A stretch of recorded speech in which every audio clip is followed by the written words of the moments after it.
Star, are you ready? I'm a lady. And welcome to Idol Days, the podcast about idol animes.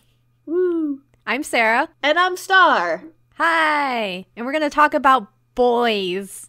Oh my god, it's our first guydol show of the podcast. Guydol as in G-U-Y-dol. Guy idols. Guy idols. Guy Fieri idols. No, that's illegal. Sarah, we're talking about boys today. Which boys are we talking about? We're going to talk about 7 of them. There's a hint. It's IDOLiSH7. Yay, IDOLiSH7. Technically, there's more than 7 boys. Yeah, who cares about the other ones? Oh, no! I'm kidding. I enjoy them. Yeah. They're just edgy. Yeah, the good edgy boys. Well, okay, IDOLiSH7. Neither of us have watched it before. Yes, so this was new for both of us. It's exciting. I had been persuaded for a long time, or tried to be persuaded by a group of friends who have like a dance cover group of Trigger. Mm-hmm. Yeah, so I watched them and I'm like, oh yeah, the edgy boys are my friends. I know these boys. I know these boys. Yeah, for me, I'd known this show was around for years, but I'd been so disenfranchised by watching other guydol shows and just being extremely unimpressed that I was just like, "Feh, another boy idol anime? Who needs it? I'm not gonna watch that." But then gradually I kept hearing more and more about it, and I have a couple of cosplay friends who tweet about it constantly, and I'm like, okay, who are these boys? Yeah, and it felt like a good time too, since the second season is currently paused and airing because World. Yes, at the time of recording this, there are 4 episodes out, but they have paused production of episodes because of shenanigans. Because 2020. 2020 is a monster butt. Monster butt. But it's a good time for us to get caught up on. Yeah, we gotta catch up on our guydol animes. The guys. The boys. So, Star, what did you think about the boys? They're good. They're good boys, Sarah. Yeah, I really love them. Okay, here's my thing. I was telling you about this the other day in our, Animal Crossing voice chat, but, I did not expect to fall for these boys as hard as I did, and it's very rude that they have dragged me into their cute little boy pit, and I'm like, damn it, what am I doing down here? But they're just like, hey, we're cute, and I'm like, yes, you are, damn it. Yeah, we just want to cheer you on. You can do it. Good job, boys. They're good boys. Although, I did realize something. Oh? I think that these boys are owned by the same company that makes Idolmaster. Oh, no. So, if you think about it, I am legally obligated to enjoy these boys. It's the law for you to like the boys. It's the law. If I didn't enjoy these boys, the police would come for me. The idol police. The guydol police. The guydol police. So, Sarah, who are these boys? Okay, so the boys are... I don't know a good way to get into it. I had them in my notes in rainbow order. Yeah, that makes sense. Each character has, their image color, and there's 7 of them, so it's the 7 colors of the rainbow. Ha, rainbow boys. Yeah, and you meet the boys while they're playing basketball, because idols need to be good at sports, first of all. Idols need to be good at sports, the thesis of our podcast. Adjust glasses. But yes, so we're introduced to the boys, immediately. In these idol animes, you typically have the producer character, who's kind of the audience surrogate. In this show, it's a girl, and her name is Tsumugi, and she is cute. She's really cute. She's a good girl character. She's not she has a personality. It's nice. She is. It's not as developed as the boys, but I don't think that was the intent. You obviously are here to focus on the boys. I feel like she almost has more development than Idolmaster producer. Oh, definitely. Yeah. Well, I mean, Idolmaster... The thing is, Idolmaster producer is just supposed to... He's a blank slate. Yeah. So you're just supposed to be able to project yourself onto this character so that you can imagine that you are the producer of all these cute girls, because that's kind of what the Idolmaster series is. Yep. It's based on a game where that is the plot. You are the producer. And in this show... So IDOLiSH7 is based off a mobile game. Mm-hmm. And I have a feeling it's the same principle. I haven't actually looked it up. Yeah, more than likely. More than likely more that than is likely the case. It's a collection gacha game from... Yes. Gotcha boys. Gotcha boys. But yes, so Tsumugi is the main, She's the producer for this group. She's very cute. She's blonde. Her dad is the president of the production company, and that's how she got her job here. Nepotism. Nepotism, indeed. But he immediately gives her a new group of boys to produce. They haven't debuted yet, but they've got these boys. And conveniently, all the boys have different hair colors, and they all like different colors, so it's perfect. Yep, they were scouted based on their rainbow potential. It's important. So do we want to just, like, go in rainbow order and describe these boys? Yeah, we'll go in rainbow order. So, red boy is Nanase Riku, our Riku. red. Can you remember this? He has a really bad haircut. It's awful! He has such a bad haircut. And I wrote down he has main character energy, which is fair. Oh, yeah. Yes. Big main character He's the energy red off one. of this boy. He's the red one. He's legally obligated to have main character energy. Oh, yes. He's a good boy. He's a very good boy. His personality is main character. Yeah, he's gonna try hard. He might have a tragic backstory we'll find very soon, kind of. Ooh. A lot of these boys have tragic backstories, though. Most of these boys have tragic backstories, TBH. I think the brothers really... I mean, well, okay, Iori doesn't really, No. but Mitsuki definitely does. We should move on. Yeah, we'll keep talking going. about these okay, boys. we did the red one. Yes, so orange is Mitsuki, and he's a cutie pie. He's the short one of the group. He has orange hair that it kind of looks like he cut it himself. Yeah, like a bowl cut. Yeah, it's like a bowl cut, but slightly trendier, and he kind of grew it out in spots. Yeah. It's cuter than we're describing it, but it's still like, why is your hair flat somewhere? Yeah, Nanase Riku is the one who has a really bad haircut, so... It's so bad. It's like so bad. asymmetrical. His bangs are longer on one side, and it's constantly like sticks out to the left, and it's like, have you ever brushed your hair in your life, child? Yeah. So Mitsuki is like, I will cut my own hair, snip, snip, and then it didn't really work out for him, but then he just kind of made it work. Yeah, he made it work. He works with it. Yeah, so his trope is he is like the spunky one. He's kind of short, orange, like kind of Genki. Yeah. Yeah. Yellow is... Oh boy. Yellow is Nagi. Nagi. And he's blonde, which means he's half Japanese because, just like me, everyone who's half Japanese is born blonde. Of course, because blonde is the dominant Blonde gene. is the dominant Everyone gene. knows this. It's anime. Me and my brothers and my brother Kenta all came out with blonde hair. Sarah, you can't joke about your non-existent brother Kenta. The people listening to our podcast aren't going to understand these jokes. We'll just move on from that. We'll move on. I'll just keep referencing Kenta, but that's it. Okay, Yeah, we're gonna have to. If you do that, we're gonna have to explain it though, and then it's gonna be Sarah made up a brother Kenta. No, it's real. He's real. In college, and she keeps trying to insist to people she's just met that he is real and he's very cool, and he like won a Nobel Peace Prize or some shit. And he's in a actually, band. he is an idol too. No, he's Sarah. Okay. Well, anyways, So, Nagi's thing is that he's blonde. He's basically Tamaki from Oran Host Yeah, Club, he really but is. with a thicker accent. Hello, I can speak English. Watashi wa Nagi desu! That's my Nagi impression. Did you like it? Really bad English accent, really bad Japanese accent. He's supposed to be from like some North America or something, like some weird made-up country. It's a fictional country in Northern Europe, apparently. Yes. But he's wild. He's like, I love ladies, and I love dancing. He's Tamaki from Oran High School Host Club. He's Tamaki, but like with like a terrible accent, basically. Yes. And it's like, I'll be honest, the minute he opened his mouth, I'm like, oh no, I don't like you. Oh, no. I didn't like him at first, but then I grew to like him. He definitely grew on me, Yeah. I will agree. But like this first episode, I'm like, Yeah. Flirty boy. Who's Green Star? Green is my favorite. I thought boy. he would be your favorite. No, I'm predictable. Oh my gosh, I knew it. Shit.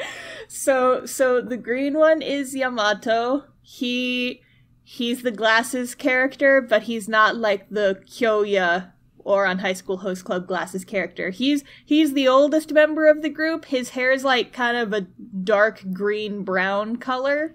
Is real choppy. He's like 22. He's just like kind of the the sensible one. He's just kind of a dude. He's very chill. He's hanging out. He's like, yeah.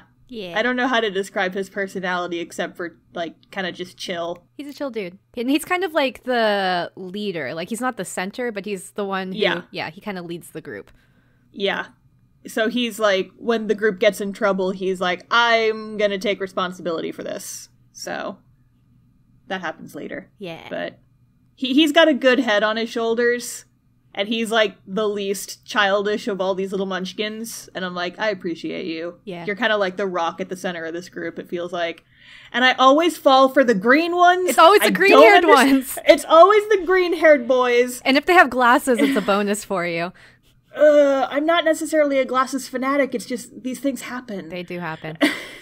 It's a character archetype. I don't like them because they have glasses. I just like them and they have glasses. It just happens. It just happens. So next is blue. Yeah, there's two blues, a light blue and a dark blue. Oh, yeah, I forgot. Mm-hmm. So, like, no, they do have a purple. So, yeah, there's light blue and there's dark blue. Who should we talk about first? I'll do Tamaki. So, okay. Tamaki is Yosiba Tamaki. He has, like, grayish hair. So, like, even though his hair color isn't blue, he wears light blue. Yeah, it's like it's got a hint of blue to it, but it's kind of like silvery. Yeah, like silvery blue. There's two, like, white-haired characters in the cast, but the other characters is more purpley, and Tamaki's is more silvery. Yeah. Like, kind of a cool silver. I honestly had trouble telling them apart at the very beginning. Like, yeah, visually. I had a way to recognize Sogo, but we'll get to him. Yeah. Oh, I remember. Yeah, we'll get there. You know what I'm talking about. Tamaki is Guy Miki. Like Idolmaster Miki, but a guy. Oh god, he is, though. Yeah, he really is. His thing is he's always hungry, he's lazy, and his main thing is, I just want to be on TV. And you don't figure out why until later. He's hungry for pudding, let's be specific. For king pudding. Oh, yeah. Sama pudding! Yeah, so, but otherwise, I feel very strong Miki vibes from him. But I like Miki too, so it works out. I hadn't really registered that, but it does make sense. Yeah. Except for the tragic backstory, which we'll get to. We'll get there. Yes. And I'll go over the dark blue now, too, so you can talk about purple last, because I know you want to talk about him. So I like purple boy. Dark blue, and actually, I think dark blue's my favorite, is Izumi. Yeah? Yeah, Iori. So he's, like, the youngest member of the group, but he's a baby. He's a baby, so he's, like, still in high school.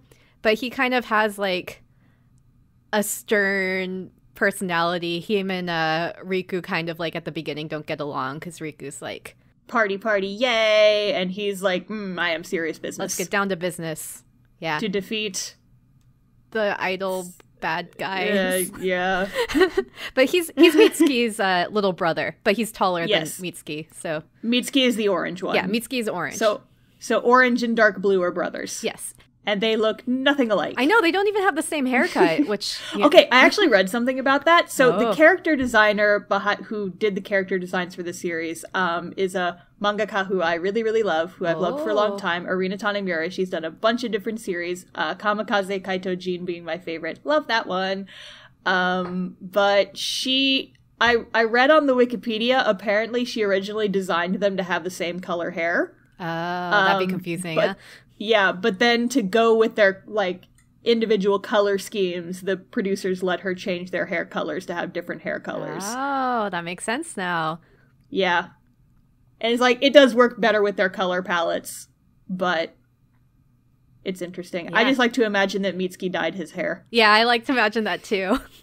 He just bleached it, and now it's kind of orangey. I would say if my hair wasn't naturally blonde because I'm half Japanese, generally speaking, when I bleach my hair, it turns orange, so that tracks. Yeah, you did that in college, I remember.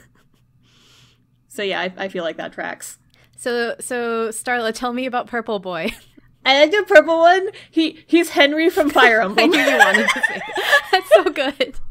He is, though. He's Henry from Fire Emblem. Like, I posted a picture of them side by side on Twitter, and somebody on the comments replied, "Oh, I thought these were the same character until I realized that they weren't." And I'm like, wow, it's pretty cool they gave that idol boy a crow. And I'm like, no, he's not the idol. They're two different characters. They look really, really similar. extremely similar, like same hair. Okay, for those who aren't familiar with Fire Emblem or IDOLiSH7, he's got like white hair that's like, how would you describe his hair? It's long, but it's not like, yeah, it's just it's like soft anime boy hair. Soft anime boy hair is a good way to put it. Yeah, and so it's like perfectly white, and he has got purple eyes. His image color is Burple. He's the Burple one. And I thought he was Henry because in the outfits they wear in the OP, he's got like this big cape that's got like this ridiculous collar, and it's purple, and Henry from Fire Emblem has the exact same cape. And he's purple. Fight me. Yep. And he's Burple. I agree. So it's like, I'm not wrong. Yeah. No, I agree. I'm not wrong. Preaching to the choir, Star. Henry from Fire Emblem just decided to be an idol. That's what, we don't know who his family is. His family is just also Fire Emblem. And I mean, listen, you find this out later, but Soko has yandere tendencies. Yep. And Henry from Fire Emblem is that also. They're the same. They're the same. Definitely the same person. Absolutely. Oh, and I guess one other thing to mention while we're going through all these boys' names is all of their names are puns on numbers 1 through 7. It's good. Yeah. So Riku, Nana say, Nana is 7. So Go is 5. Iori, but the Io, yeah. Yeah, it's just like that. Yeah, there's a lot of numbers in this show. It's your Japanese number puns. Japanese number puns. And they all also have like a little music symbol attached to each of them that are on their clothes. But those, I don't remember them all, but they all have their like musical symbol. The only ones that are really pointed out are like the ones in Mezzo. But yeah. We'll get there. We'll get there. They don't know about Mezzo yet. Yes. Okay, so the plot of this first episode is we go and we meet the boys. They're playing sports. They are doing sports, yes. Important. Because idols have to be good at sports. Tsumugi, the new manager, goes to talk to the president. And he turns around, like he has his chair, and he's like stroking his weird-ass pet bunny thing. It's like a cloud with rabbit ears, and but it makes horrible noises. Mascot. I hate it. I thought you would love this thing. It's a rabbit. It just gave me like Cube vibes. Oh God, kinda. Right? Make contract to idol company. Oh no. Yeah. Sarah. I know, it's horrible. Oh no. Oh no. Anyways, yeah, so the president has a cursed pet. Mm-hmm. He turns around and he tells Tsumugi, the manager, it's like, okay, you've met all of our boys. You have to cut 4 of them. Bum, bum, bum. And she's like, Nani the fuck? And he's like, yeah, well, you know, we're only going to produce 3 of them, so you have to audition them, and then the 3 who make it will be the 3 boys who get to debut. And she's like, ah, shit. One of the quotes I wrote down is, we can only have 3 because you'll never remember their names, and it's too expensive to have 7 boys, which I think is funny, because it's true. That also is very self-aware. Very self-aware. I'm in awe of these K-pop fans who can, like, remember everyone's name, so and many. There's so many. I know, some groups them. have, like, 14, you know, a lot. It's a lot. So many. But yeah, so she goes down and she breaks the news to them, and they're of course not happy about it. Like Yamato almost just walks out, and he's like, I don't want to be an idol that bad. Yeah, and Iori's like, you're so bad at managing. You betrayed our trust. You betrayed us. Traitor! But they end up just kind of going through with the audition. We get some bonding with the boys. Yeah. So most of the character development in this show is nice because you learn about the characters through their interactions with each other in a way that doesn't feel forced. Mm-hmm. And without them, like, relying too much on big old tropes. Yeah, it's true. It's not as many. I mean, there are some, like... Nagi's a big old trope. Yeah. The more you learn about him, the more it's kind of like, you're still tropey, but I appreciate you. I appreciate your nuance. But yeah, all the boys, they start bonding, and then they're like, oh no, some of us are gonna have to go. And I'm like, I'm sure. I'm sure. I'm so sure. IDOLiSH7. Yep, absolutely. But yeah, so what ends up happening is they do the audition off screen. We don't actually get to see it, which is odd, but I guess they were trying to save time. Yeah. But the manager girl goes to the president, and he's like, have you picked which ones are gonna go on to the next to be idols? And she's like, yeah, I picked all of them, because they're all good boys. They're all good boys, and I can't leave one of the numbers out, because, you know, it's like, you know, when you let the chickens loose in the school and you label them 1, 2, and 4, like, you can't do that. People will be like, where's number 3? Why is that? It's like a senior parade. What?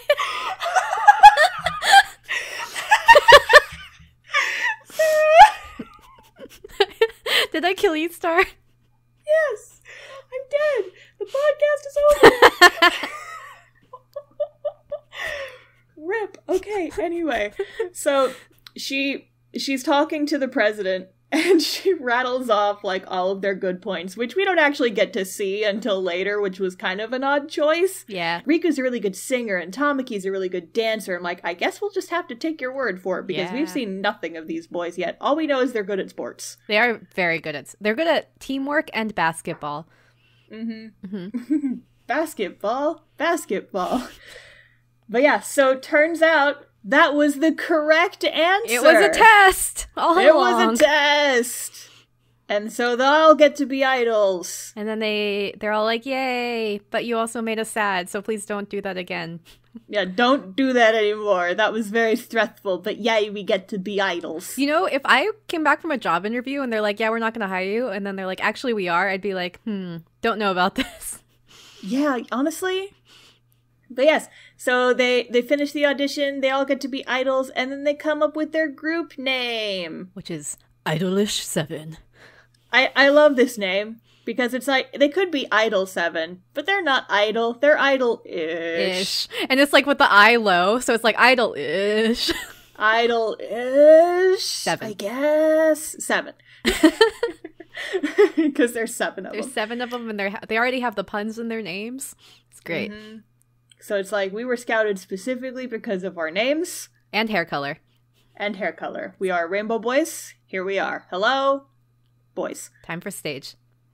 Time for episode 2. Oh, episode 2. It opens with Trigger on TV, who was the only edgy mentioned boys. before. And so, yeah, these are the edgy boys who apparently are like new up and coming super popular idol band, and there's 3 of them. There's 3 of them, and their names have 8, 9, and 10 in them. Yeah, one of them is just straight up named 10. Yup, 10 with 2 N's. Yes.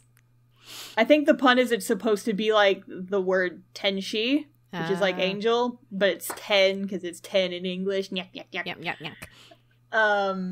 But yeah, so we see them on TV really quick, and it's just supposed to be like a little ping of, hey, these boys will be important later. Yeah, there's Here boys. They are. Look at these other 3 boys. Meanwhile, these are gonna be your rivals. Probably. Meanwhile, Tsumugi, I guess all of a sudden is like, hey, I booked a venue for our next concert, for your first concert. And it's at this giant venue hall that sits like 3,000 people. How many fans do you guys have already? 0. We can work with that. Let's hand out some flyers. So they do like a little photo shoot in the park, and we get some character development with the kiddos, and it's good. Yeah, also pudding development. Pudding. Yes, Tamaki's pudding. He's like, what do I like? Pudding. That's it. Yep, pudding. Oh, you also find out that Nagi is obsessed with magical girls, and anime. Yes, he's a weeaboo. Yeah, he's a huge weeaboo, which again feels very Tamaki, like at least Tamaki in the manga. He's obsessed with this magical girl anime called Magicona. Yep. And when I say Tamaki, I'm saying Oran Tamaki, not IDOLiSH7. I just realized I was talking about. Oh, yeah. It's gonna get confusing. Yeah. Idol Tamaki is not the same as Oran Tamaki. Is not the same as Nagi, who is the Tamaki of this show. This is very confusing. It's a Tama triangle. It's a Tama triangle. But yeah, so Nagi, the blonde foreigner, is like very obsessed with magical girl anime. It's pretty funny. It's funny. They harp on it a bit at the beginning, mostly in the next episode, but it's just a cute little character thing. He's like, he really likes this magical girl show. He's got like the props hanging on the wall of his room. And also during this photo shoot time, Riku mentions he has like a talented brother he looks up to, and at that point I'm like, I wonder who it could be, because I wonder who that is. You are introduced at the beginning of this episode to a character who has exactly the same haircut. See, I didn't notice this. Yeah. But see, they don't have the exact same They're opposite. haircut. They're just flipped. They're flipped, and one of them boys bleached his hair. Yeah, one of them is so one of the... Well, I don't know if I want to spoil it yet. We'll get there. We'll get there. But there has been a character that's in the background that has the same haircut. Anyway, yes. So, Tsumugi takes these pictures and she builds them a website and she starts handing out flyers, and the boys also help her hand out flyers, and it's cute. Yeah, but then at the concert, nobody shows up. There's like 9 people in the audience, I think. Yeah, and this is like a pretty typical trope. I know we mentioned it in a lot of the other Idol shows, but for the boys, they're like, yeah, we expected this, which was nice. Yeah, it was so refreshing because, like, in other Idol anime, whenever you have, like, the botched first concert episode, it's always, like, a whole lot of drama. But this one, they were just like, what's that? There's 9 people? That's better than we expected. Hey, let's have a dance party. They just move on, and I'm like, God, that's extremely refreshing. Yeah. Thank you, boys. And I think this is episodes where you get like some of their first like fans that you kind of follow throughout the series. Like they show up as background characters, so it's pretty cute. There's just like you see like the same people at the concerts throughout the episodes, and we occasionally like skip back to the audience to get a glimpse of how they're feeling during certain plot developments. Yeah, and they're all like, it's nice. Oh, they're actually really good, even though there's no one here. You start to recognize their fans over their repeated appearances, and it's sweet. It's pretty cute. Yeah. And their first concert the music is good. Like, I really like the IDOLiSH7 music. Yeah, there's some pretty good jams in here. Like I forget which songs they sing at the beginning, but I don't remember. I just know that the theme song kept getting stuck in my head. Yeah. We're gonna talk about the theme song. You want to talk about Plain Boy? I want to talk about best character Plain Boy, but we'll get there. Okay. But yeah, so the concert scene, it follows what I like to call Love Live rules, which is anytime you see a character's legs, they're in 3D, but anytime you're close enough to be waist up, it's 2D. Because those are the money shots. Yeah, though the 3D looks really good. It's not like the best 3D ever, but the movement is not is good. Awful. Yeah, I would say it's better than 22/7. It's one 22/7's was really stiff. It's definitely one of the better as far as movement goes. 3D animation I've seen in anime. Yeah. But yeah, so it's not terrible. It's a little stiff in places, but it's nice. Yeah, we get them boys. Also, during the concert, we see the Trigger boys again. These are the edgy boys. They're like in a car. They're just driving by the venue. And they're like, And they hear the music and the fans cheering. And they're like, whomst is that? Probably nobody. Keep driving. Dun, dun, dun. Dun, dun, dun. Dun, dun, dun. Okay, so episode 3. This is the one where at the beginning, Iori just kind of takes over Tsumugi's job a little. Yeah, he's like, hey, that concert didn't go as well as we thought it would. I'm gonna help you be manager. I'm the shadow manager. Oh, god damn it, I just realized he's Kyoya. Yeah, he is! He's the shadow manager. He's the shadow manager. Oh no, I hope everybody listening to this has watched Ouran, Hi, or else these references are not... Welcome to our Ouran High School Host Club podcast, where we talk about anime that reminds us of Ouran High School Host Club. Today's episode, IDOLiSH7. It's really just those two, though. Yeah, I know. So yeah, Iori's like, I am the perfect smart prodigy one. I'm gonna help you strategize for how to get us more fans. And Tsumugi's just like, cool. Yeah, Tsumugi's like, cool. Help. Please help. Yeah, and so he ends up coming up with like a 2-year forecast plan for them. Yeah, it's very involved. It's a very involved plan. He's got his shit together. So Iori's like now the shadow manager. He keeps this a secret, but he's not good at keeping the secret because occasionally he'll be like, yeah, that was a plan I mean, Tsumugi came up with. Yeah. And she does it too. She's like, well, that's what Iori said. I mean, this is the plan that I came with up all by myself. And this is definitely used more as a gag. I wouldn't say that it's ever a big drama moment that Iori is helping. Isn't. Yeah. It's just silly. It's just silly. It's just like the youngest member of their group is secretly their manager. Yeah. He's helping. Okay, so yes, and then in the beginning of this episode, the boys all move into a new dorm. Oh, idol dorm. Idol dorm, just to keep it convenient and keep them all in one place. And they also, 2 of them I know are still in high school, Tamaki and Iori. So the blue boys are both still in high school, so they had to get like their parent permission slip. But there's something weird about Tamaki's. Where are the parents? He don't have none. Dun dun dun. So tragic backstory the signature time. Yeah, the signature on his paper is for, like, the guardian at his orphanage that he lives at. Because he doesn't have any parents and he's a sad boy. He's an orphan sad boy. Mm-hmm.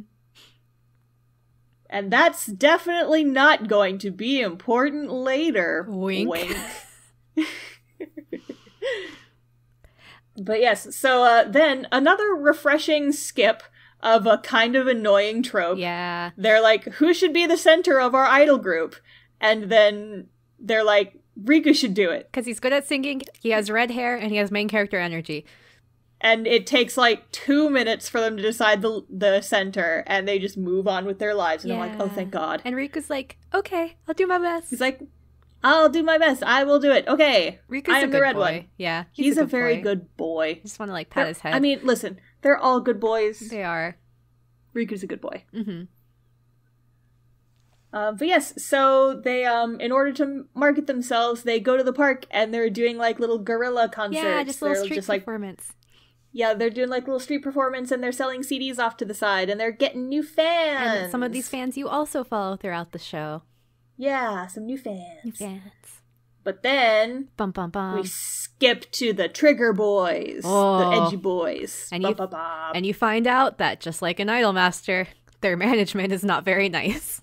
They're a 3-boy-man trio. They're a 3-man boy idol trio. 3-man boy idol. And they're edgy, and they've got a president who's a bastard. They're Jupiter. So, they're Jupiter. I'm gonna call him Jupiter at some point in this podcast. It's going to happen. I understand. I'm warning everyone now. Trigger is basically Jupiter.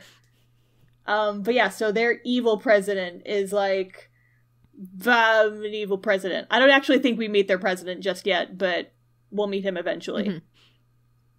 Mm-hmm. So the boys our IDOLiSH7 boys, they decide that how does this, I don't remember exactly how this plays out, but they decide they're gonna like take a break from performing. Yeah, that was kind of weird. They're like, we're not gonna practice or perform or sing for a month until Trigger's concert, so we'll know how idols are supposed to act or whatever. Which seems detrimental. It doesn't make sense. Yeah, that's fine. Yeah, it's a bit of an odd plot point, but yeah. So also we get a couple of like scenes of the boys in their dorms, and this is one of the funniest scenes in the show. Oh my god, I wrote it down too. Mitsuki goes into Nagi's room and they get into a fight and he starts throwing out all of his Magical Girl merch and and Nagi's like screaming in English. And Sarah, I never thought ever in my life that I would be blessed with an anime boy screaming the phrase, "Oh Jesus! Oh Jesus! Oh Jesus!" in my life. It's so good. But it happened. And I just feel extremely blessed. It's so good. Oh, Jesus. And I want to make it my text tone. Oh my gosh, like, please. Whenever anyone, like, I'm gonna do it. And then there's also, like, at the end of the scene, I just wrote this down because it was good, Mitsuki and Nagi, like, make up, and then they're, like, looking deep in each other's eyes, and Nagi's like, Mitsuki, I have a confession. And then in English, he's like, I'm beautiful. Nagi's a dumbass. But, like, just the biggest dumbass. But, like, I was annoyed by him at first, but the "oh Jesus" thing, was like, okay, you're annoying, but you're also hilarious. Mm-hmm. And he does grow on me a lot, but they're dumb boys, and I love them. Also, there's a point where Iori is talking to the manager girl, and he's like, Riku and I are both younger brothers, so we're kind of spoiled. And it's okay if you want to spoil me too. And he gets like really up close to her face. And this only ever happens like a handful of time in this show, but every single time it happens, no matter who the character is, I just want to scream, I'm gonna call HR on your ass! You are an employee! Excuse you! This is not appropriate! And you specifically are a minor, sir! It's okay, at this point, all of us are already shipping Iori and Riku. After episode 1. That's where I am. But yes, so and then we also get like a brief scene with Riku and Sogo. Yeah. Sogo's the purple boy. Henry from Fire Emblem. Henry from Fire Emblem. And you find out that Sogo apparently abandoned his family to become an idol, but we're not going to get elaboration on what that means for like 10 more episodes. And also Riku brought that up because he's like, I don't know how I feel about somebody from Trigger. I don't know how if I like Trigger because they abandoned their family. And Sogo's like, well, what about me? I did that. Yeah. And Riku's like, nani? And at this point, you're like, okay, Riku knows something about Trigger. Sogo did something. Riku and Ten from Trigger have the same but opposite haircuts. Oh, it's I those wonder. anime genetics. Anime genetics in the haircut. Yes. Oh, but then, very important, we see the opening for the first time as the ending of this episode. Yay! And I want to talk about the OP for a minute. The OP is great. The OP is great because you meet Starla's actual favorite character. It's not Yamato. Okay, we'll get to him. Okay. I want to talk about the outfits first, because they're cute as hell. They're so cute. They're little princes. So good.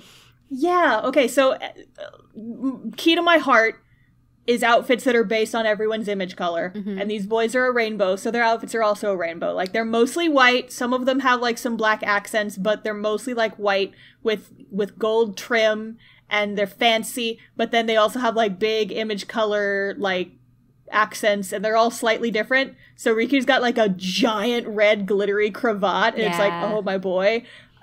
We've already talked about Sogo has his big purple Henry cape.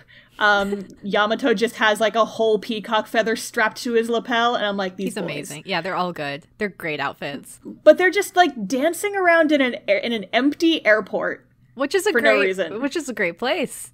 I mean, yeah. I get, so the title of the song is Wish Voyage, so it's like we're going on a trip on a little airplane rocket ship. But not like that. We will dance around IDOLish boys. It didn't rhyme at all. Pretend like it did. Not. It's okay. But yes, so at some point during the chorus, they start dancing around on the runway, and then we see the best character, who is the only other human we see in this music video. And there's like a shot that's shot from inside the plane, and you're looking out the window of the plane down onto the runway where the idol boys are dancing. And slowly as the plane turns, you see this character in the background who's like one of the dudes who shoves your suitcases onto the bottom of a plane. He's got like the safety vest on. He's like airline safety guy. He's like way in the back, and he's just like, he's got his hands up, and he's just vibing to the music. I love the fact that like during their mocap session, they're like, wait, we need one more. It's like, this airport is completely empty. There's no other humans in this music video, but we gotta have this one dude just in the background of this one shot, dressed in airline safety gear, and he's just wiggling around and having a good time. I'm really proud of him. I'm glad that he's good. I'm so proud of him. Okay, real talk though, I want to organize an IDOLiSH7 cosplay group so that I can be airline safety guy and just photobomb all their pictures. Star? Yeah? Do you think airline safety guy is Zero? Sarah, we haven't talked about Zero yet. No, not yet. But what if though? Okay, so Zero is a character who gets brought up a couple times. We never actually meet him, but he's like the supposed legendary idol who just then vanished one day. But real talk, every time they mention Zero, I think of Code Geass Zero, who is completely different. What if Code Geass Zero is Airplane Guy, is IDOLiSH7 Zero? Dun, dun, dun, dun.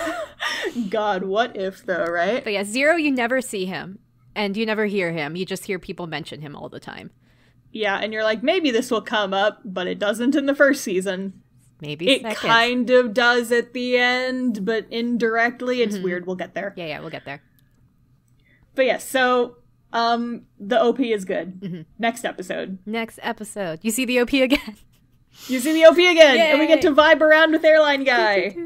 Listen, Airline Guy is the best character, and I will fight anyone who disagrees with me, but we gotta move on. That's fair. As long as it's not Kineko. I hate little bunny Cube. So episode 4 is, it's the Trigger concert! We're gonna go see these edgy boys perform. And Riku seems question mark about Trigger.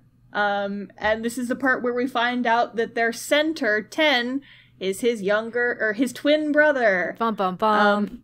So they're fraternal twins. Yeah, so they quote unquote don't look alike. Yeah, see, Ten has silver hair and Riku has red hair, but they're brothers because they have the same haircut but opposite. And they're twins. They do. They are like Hikaru and Kaoru in our analogy here. Only not. Oh god, Sarah, it keeps evolving. It's evolving. There's 7 of them. We've got the Tamaki character, we've got the Kyoya character, we've got the twins. Mm-hmm. Oh my god, it just keeps happening. Anyway, so so 10 left home to pursue music when they were like in middle school. Like itty bitty. Itty bitty. We're not sure exactly how old they were, but they were itty bitty, and Riku's like, I wouldn't say resented him, but just like, why did you abandon your family? Yeah. I missed you, brother! Yes. Where did you go? I want you to notice me again. And so he's kind of meh about Trigger because of that. So the group is gonna go to the concert, and they're meeting outside the concert hall, but some of the boys are running late. Running in hot with the bread in their mouths.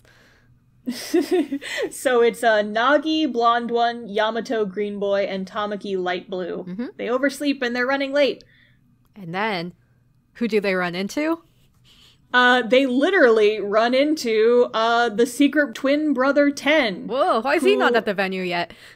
He was apparently hospitalized because he worked too hard, but then he snuck out of the hospital because he's got a concert today and he's gonna perform, obviously, even though he's like super duper sick. Yeah, like they're like, are you okay? And he's like, yeah, carry me to the venue. And they're like, no, we're taking you back to the hospital. And he's like, I will give you like 10 puddings if you'd carry me to the hospital, or if you carry me to the venue. And Tamaki's like, okay. I'm in. If you give me king pudding, I'm here.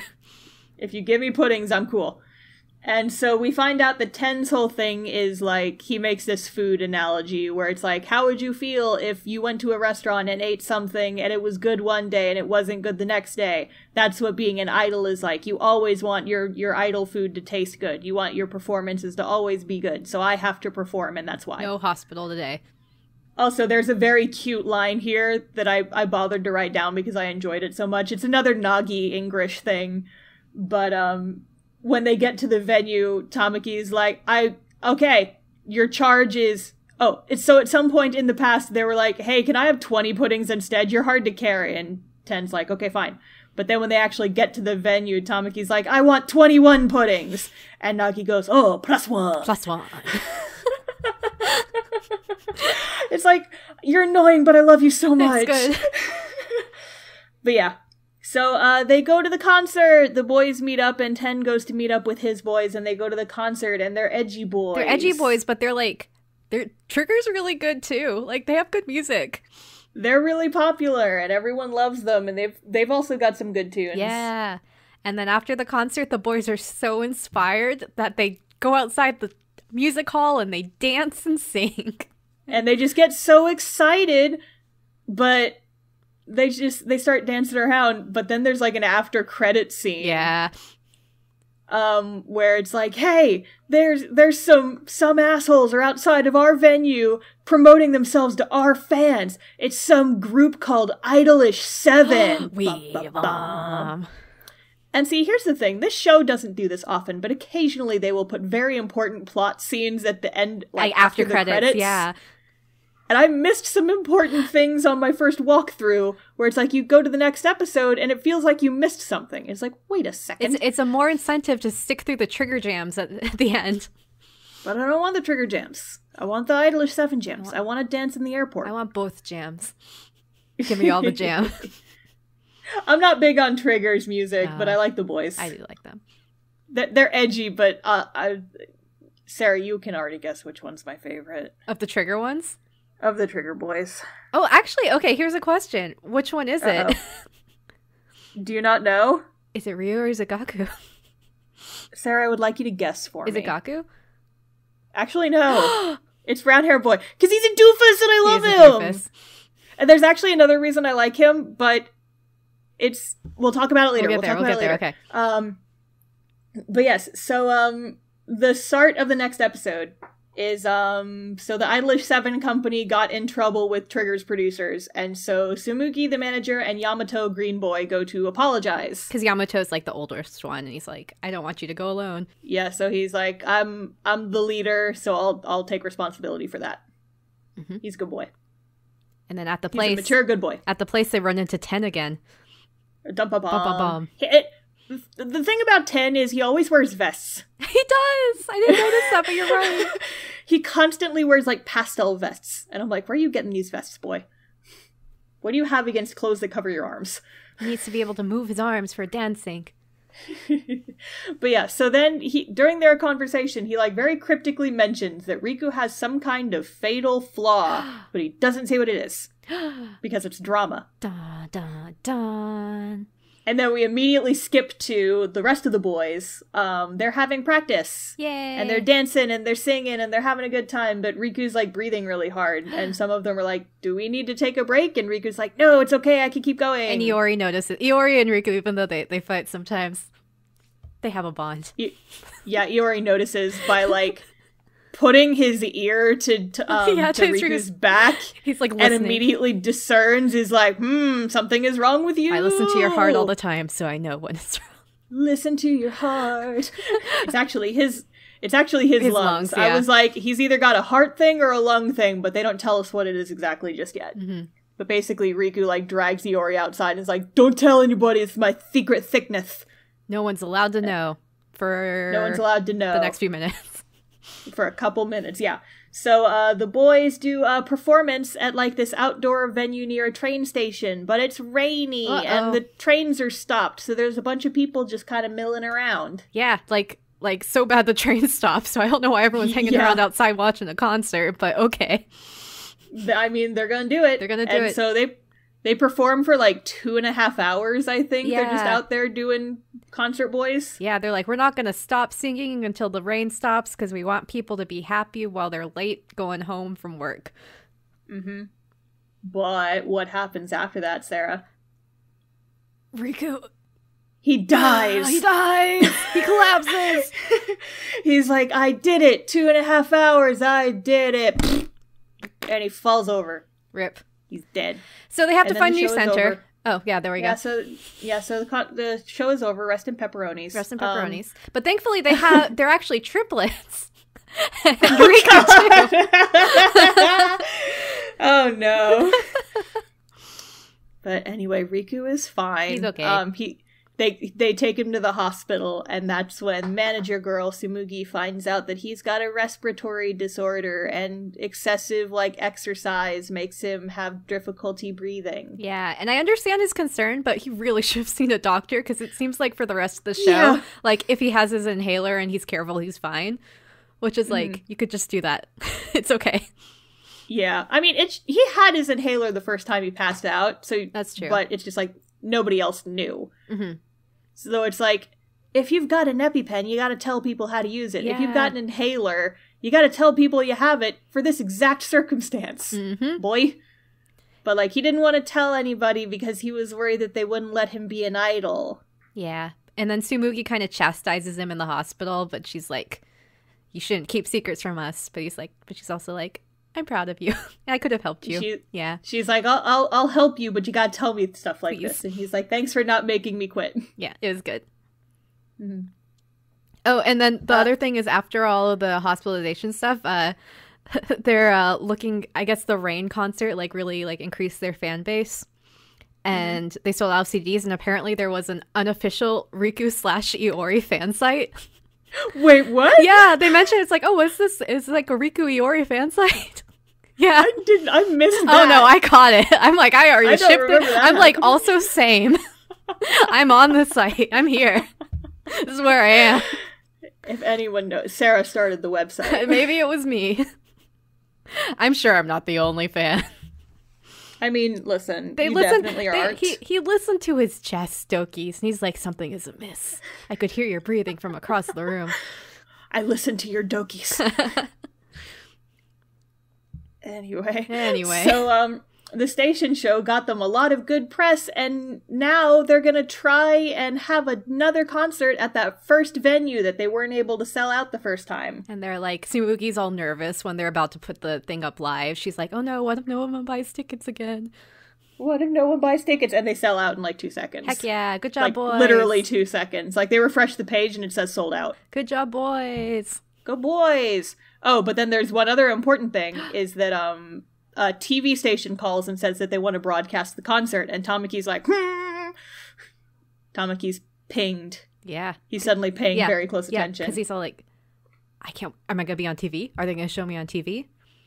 Tamaki's got a big thing with TV, and I'll be real, I called the reason like several episodes in advance, but I'm not going to talk about it yet. We'll get there. Yeah.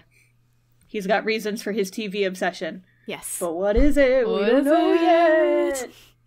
Think through all your anime tropes. Just go to TV tropes, click down. It's one of those. Yup. But it's cute.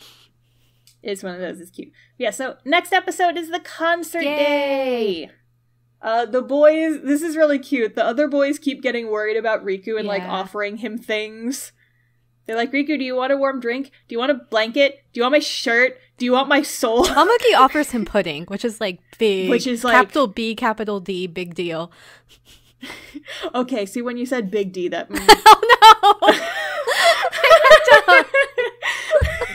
Oh no!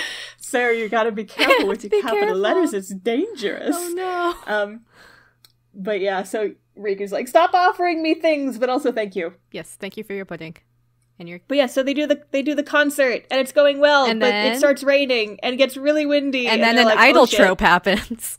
Uh-oh. The power goes out. Like, the power... like this is like an outdoor theater. The entire park loses power, basically. Mm-hmm. And so everyone's like, ow, Jesus. And they lose power right as the people from the TV station show up, and they're like, we can't broadcast like this. And Tsumigi's like, don't leave yet. One of our members is obsessed with TV, and he'll be really sad if you leave. Please. For the boy. Mm-hmm. So, what do they do while the power's out, Sarah? They tap dance. I mean, basically. Yeah. Well, the boys are like, we can't stop. The fans came here all the way for us. And then Tamaki goes out and he's like, I can dance for them even if we can't have the microphones on to sing. Mm-hmm. So they use the backup power to shine like a single spotlight onto the stage, and Tamaki does like a dance battle with himself. Yeah. Because he's like, TV time. And like everybody in the audience is clapping. Yeah. It's like, hey everybody, hands up! That's like, Nagi's thing that he says. Yeah, and then, like, the cool thing, too, is, like, you get a lot with Tsumugi, like, their manager, like, they're backstage, like, her running around and, like, her talking to people. It's kind of cool, because you're, like, you see all the work that Tsumugi's doing behind the scenes. Yeah, she's a good girl. She's doing her best. She's doing really good.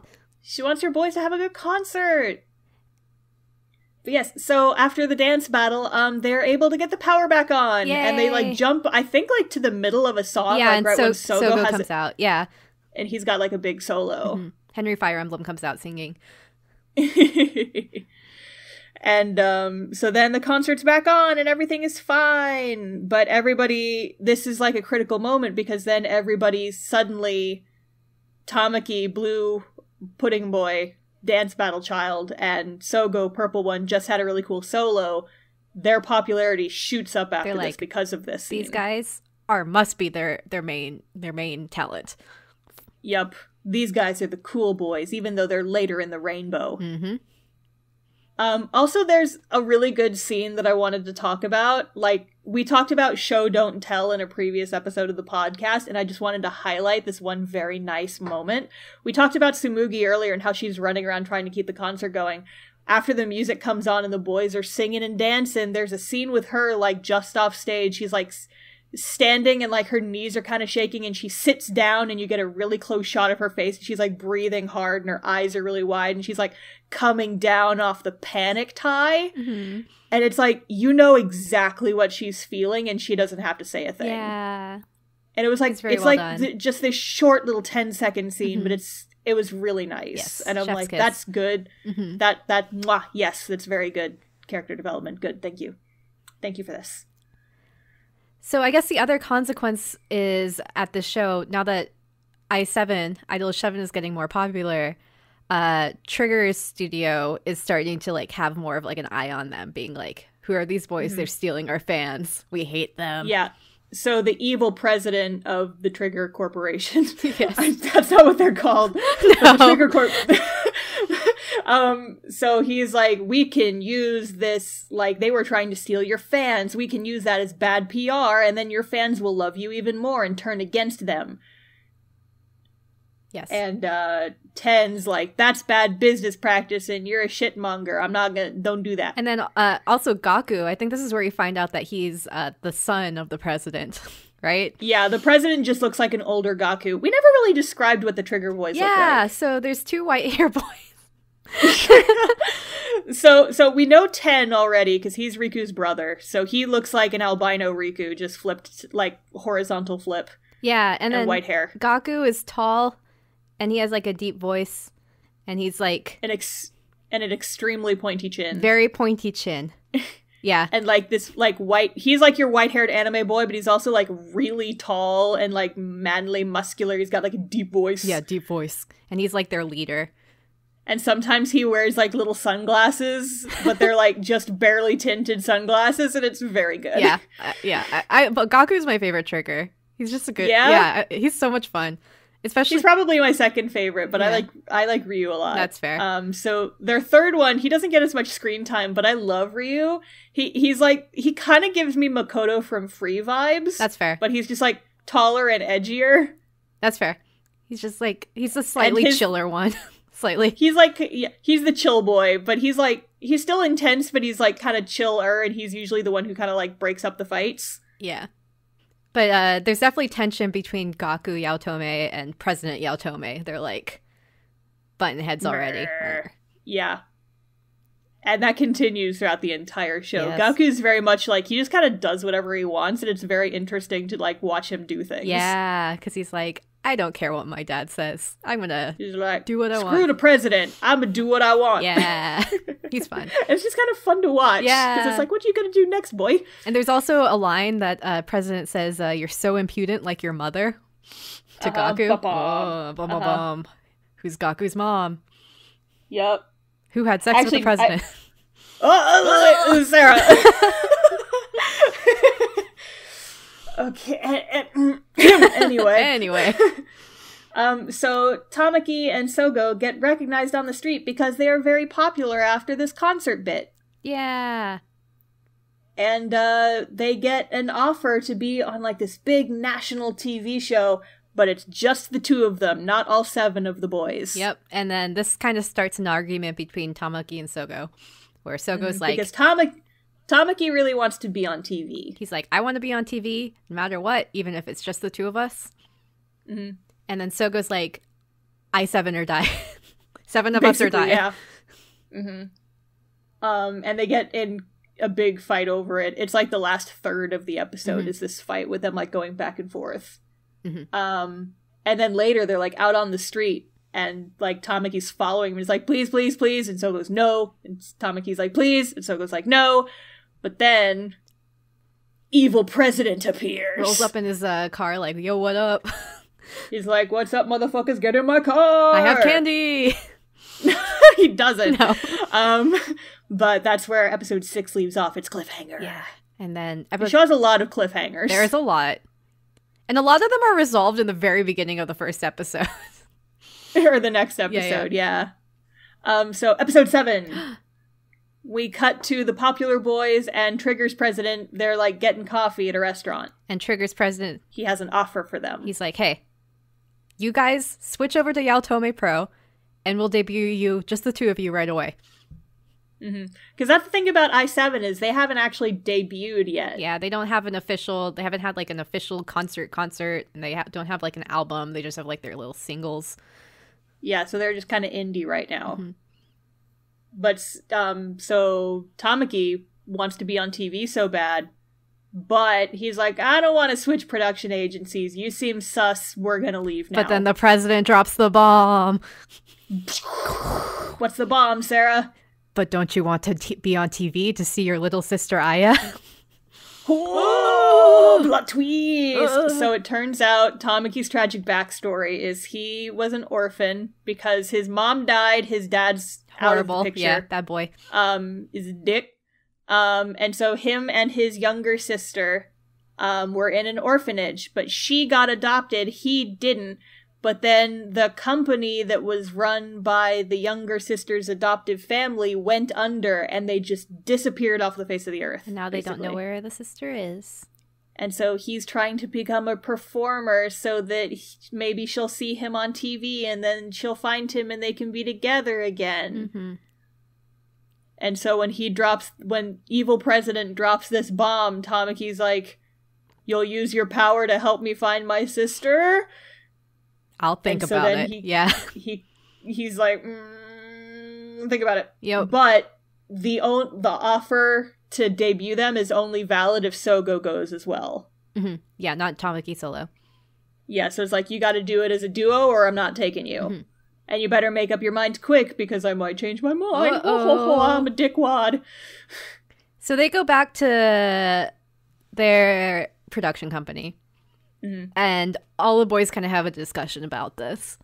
Yeah. Like all IDOL7 and Tsumugi.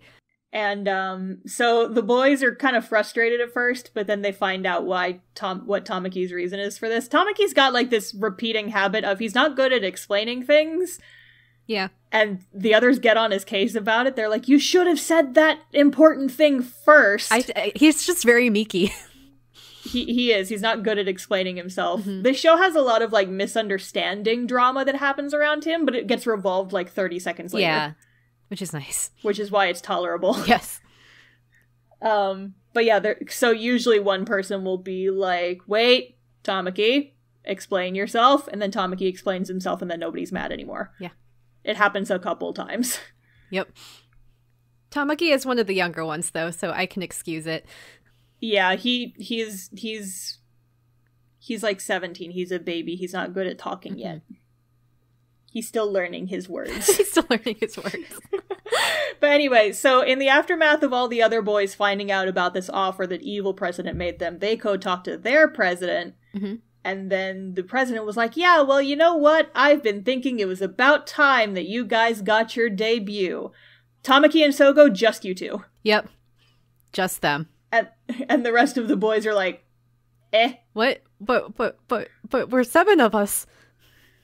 But we want to be the 7. And the president's like, you guys aren't popular enough yet. Which is kind of a dick move. Yeah, but I think he said something about, like, he wants them to debut so, like, they're safe from Yaotome Productions. So, like... Yeah, it's a protective move so that they won't switch agencies. Or not even that, so that they wouldn't, like, you know, be sued or whatever. Basically, yeah.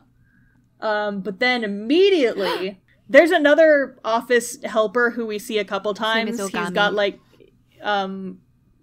Banri is his first name, which is a great name. I actually love him. He has, like, he's the Kotori idol master in this show. He's like an office assistant who just kind of shows up when people need someone to talk to. He kind of looks like the producer from Sidem. A little bit. So, like, maybe... He's got, like, this ponytail. Maybe it's all connected. Maybe he went to Sidem afterwards, after he gained experience, and now they're all friends. And, like, chopped off the bottom 6 inches of his hair. Little haircut. Just a little bit. Yeah. It's all connected. It's connected. But yeah, so he busts in and was like, we just got a phone call that IDOLiSH7 gets to perform on this big fancy music live stream. Blah! And the boys are like, the rest of the boys, not the popular boys, the rest of them, the other 5, are like, if we can get as popular as them, then you gotta let us debut as 7. And the president's like, okay. And I guess one little side note is earlier in this episode, there's also a scene with Trigger performing. And, like, one of their producers comes in and they're like, oh, we have, you know, this concert coming up. Do you know any good indie artists? And then it just kind of cuts away. And so it's implied, was it Trigger who set them up? Yeah, the short answer is yes. Yes, or at least one of them. Yeah, one of them. So this thing they got invited to is it's, what's it called? It's Music Festa. Yeah, Music Festa. And they said it's like this 10-hour live stream with a bunch of different performers. It's a big deal. All the different idol groups. Bunch of different idol groups. Like Trigger's gonna be there. And so the fact that these boys got invited when they haven't really debuted yet is kind of a big deal. Mm-hmm. There's also a weird little scene at the end of this episode. Yes. Oh, no, wait, we shouldn't go there yet. Okay. Because there's a few more things that happen before the end of this episode. We'll get to the Nagi stuff. Yeah, we'll get to the Nagi stuff. So one little thing that happens is Trigger has a composer who you see a couple times. Mm-hmm. He's like this blonde nobody. We don't give a shit about him. But he's under a lot of pressure from Evil President to make a good song worthy of Trigger. But he's really like having trouble. He has to be really good. And he's like, bring me a song that's better than IDOLiSH7 or you're fired. And he's like, who the F is IDOLiSH7? Mm-hmm. And then the IDOLiSH7 boys, they get a new song, and it's like a ballad, and they're worried it's going to be harder to sing. And they make a comment that they still don't know who writes all their music. It's a mystery. Who writes the music? And then the last scene we get is this weird scene with Nagi. Mm-hmm.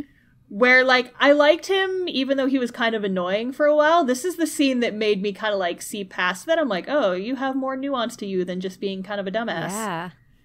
Because, like, he has, like, this weird scene where he's, like, outside of this big concert hall, and he's just kind of, like, talking to somebody named Haruki, like in the who sky. Isn't there. He's praying. He's talking to himself, kind of. And he's like, we've done so well so far, but we'll need you to cast another spell on us. And, like, his accent is almost completely gone here. He sounds like a completely different person. Yeah, I'm like, who's serious. this? Whomst is this? I didn't know you could do that. Whomst are you? But yeah, and then the episode ends, and you're just kind of left with, what was that, though? Oh. But we don't get to brew on that because now it's time for the next episode. And the Music Festa. It's Music Festa day! Music Festa. So, the boys are at the venue, Yay. and they're like kind of in the green room space. Mm-hmm. And they're like, we want to go say hi to the other performers, but Riku, you should stay behind because we might run into Trigger and it'd be awkward because your brother is there. Yep. And there's this one really cute scene with Iori, where Riku's like, what? Do you think that me reuniting with my long-lost brother is going to be embarrassing? And then Iori does, like, an impression of it. Yeah. And he, like, jumps back and forth and be like, hi, it's me, I'm Riku. It's like, what? Who are you? And then, oh, no, I'm Riku and I'm having an asthma attack. That's what your emotional reunion is going to be like. And Riku's like, I hate you so much. It's so good.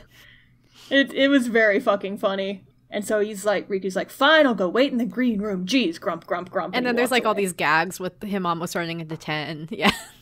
Yeah, there's, like, just kind of a string of gags of them, like, trying to keep them from interacting. Mm-hmm. It's like, we can't let them see each other. It's going to be awkward. Yep.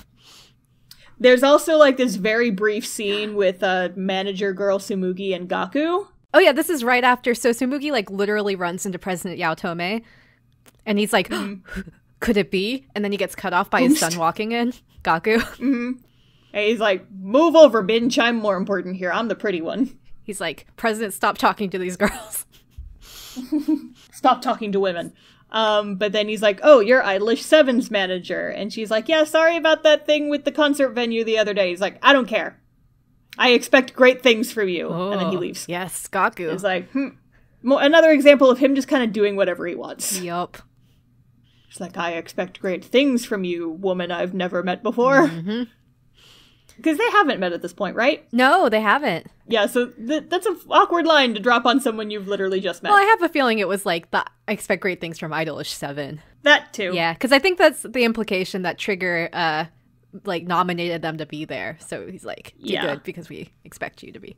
But after this, things kind of start to fall in the shitter. Yeah, so evil songwriter guy breaks into their green room. He's, like, digging around in their bags. He's like, where is it? They've got to have a demo CD or something. Where is it? And he's, like, throwing everybody's bags off the table. And then Riku starts walking in, and he's like, oh no, I gotta get out of here. And so he just, like, leaves real chill and then just disappears. And Riku's like, yo, what the hell? Somebody went through all of our stuff. But, like, while he was doing this, bad songwriter guy steps on Riku's inhaler. Mm-hmm. Yep. And so Riku walks in and he says, is like, his inhaler that keeps him from having asthma attacks on stage is now shattered. Yep. And just the stress of this, he starts kind of breathing real heavy, and you're like, oh no. And he doesn't tell Tsumugi. No. He promised he would tell Tsumugi, and he doesn't tell her. And he doesn't. Ah! Because at that exact moment, Tsumugi shows up, and she's like, oh my gosh, you guys, they had to move the schedule around. You're on in 15 minutes. And it's like, oh god, Uh-oh. oh god, these boys. Oh Can't no. believe Riku's gonna die again, and his quintuplet. We keep having to replace these Rikus. It's because he's the red shirt. Oh no, you're right. That's why. Uh-oh. We gotta dye his hair a different color so he'll stop dying. But anyway, so Iori notices that something's up, but Riku's like, I'm fine. I'm fine. He's not fine. But he plays it off like he's fine. Yeah, and there's like, even though he, you know he's not gonna die because they can't, again, have IDOLiSH7 without 7 of them, but there's like all these Riku death flags for like the next few minutes. There's like a little fan watching, and she's like, I can't wait to see the performance. Riku's my favorite. And he, like, during the MC at the very beginning before they sing, he, like, coughs a little bit, and he's like, I'm fine! And you're like, is Riku gonna die? He's foreshadowing death scene. Yep. But anyway, so he manages to hold it together until the song starts. Yep. And they're singing, and this entire song is overlaid with Iori. Mm-hmm. Who's supposed Serious to be singing. Blue Yep. Who's supposed to be singing. Like, he's like, should I cover for Riku? Is he gonna be okay? Are we gonna be okay? Should I cover for him? How should I let the others know? We've already started singing. And then Mitsuki, his brother, comes up to him, the orange one. He's like, he's still singing, but he's looking at him like, what is wrong with you? And then the music keeps going, and Iori was supposed to keep singing, and he was so worried about Riku, he forgot the lyrics to the song, and he just stops. And it messes all the other boys up, too. Yep, they just freeze for several seconds, and then we cut to commercial. Yep, and it's like everyone watching, like all the fans at home were like, well, they're normally better than this. Yeah, it's like, what's going on with them? And then Trigger's like watching from their green room, and it's like, this is really hard to watch. These boys kind of suck. Yeah. Like, they're mad. Yeah. And then after their performance, Iori disappears. He just yeets himself away. Goodbye. And we find out from Mitsuki's like, he's always been so perfect. I think this is the first time he's ever messed something up this bad. So now he's gonna go have a tantrum somewhere. We gotta go find him because he's a sad boy. We gotta cheer him up. We gotta go find a sad boy. Mm-hmm. So they go find him, and Iori is sad boy, as expected. Mm-hmm. He's like, I've never messed up like that before, and I ruined everyone's chance. This was our chance to get more popular so that everybody could debut together, and I ruined it for everyone. But he's a sad boy. Yeah, and this is one of the scenes where, like, when all the boys reunite, I feel like this is one where I started really liking Nagi.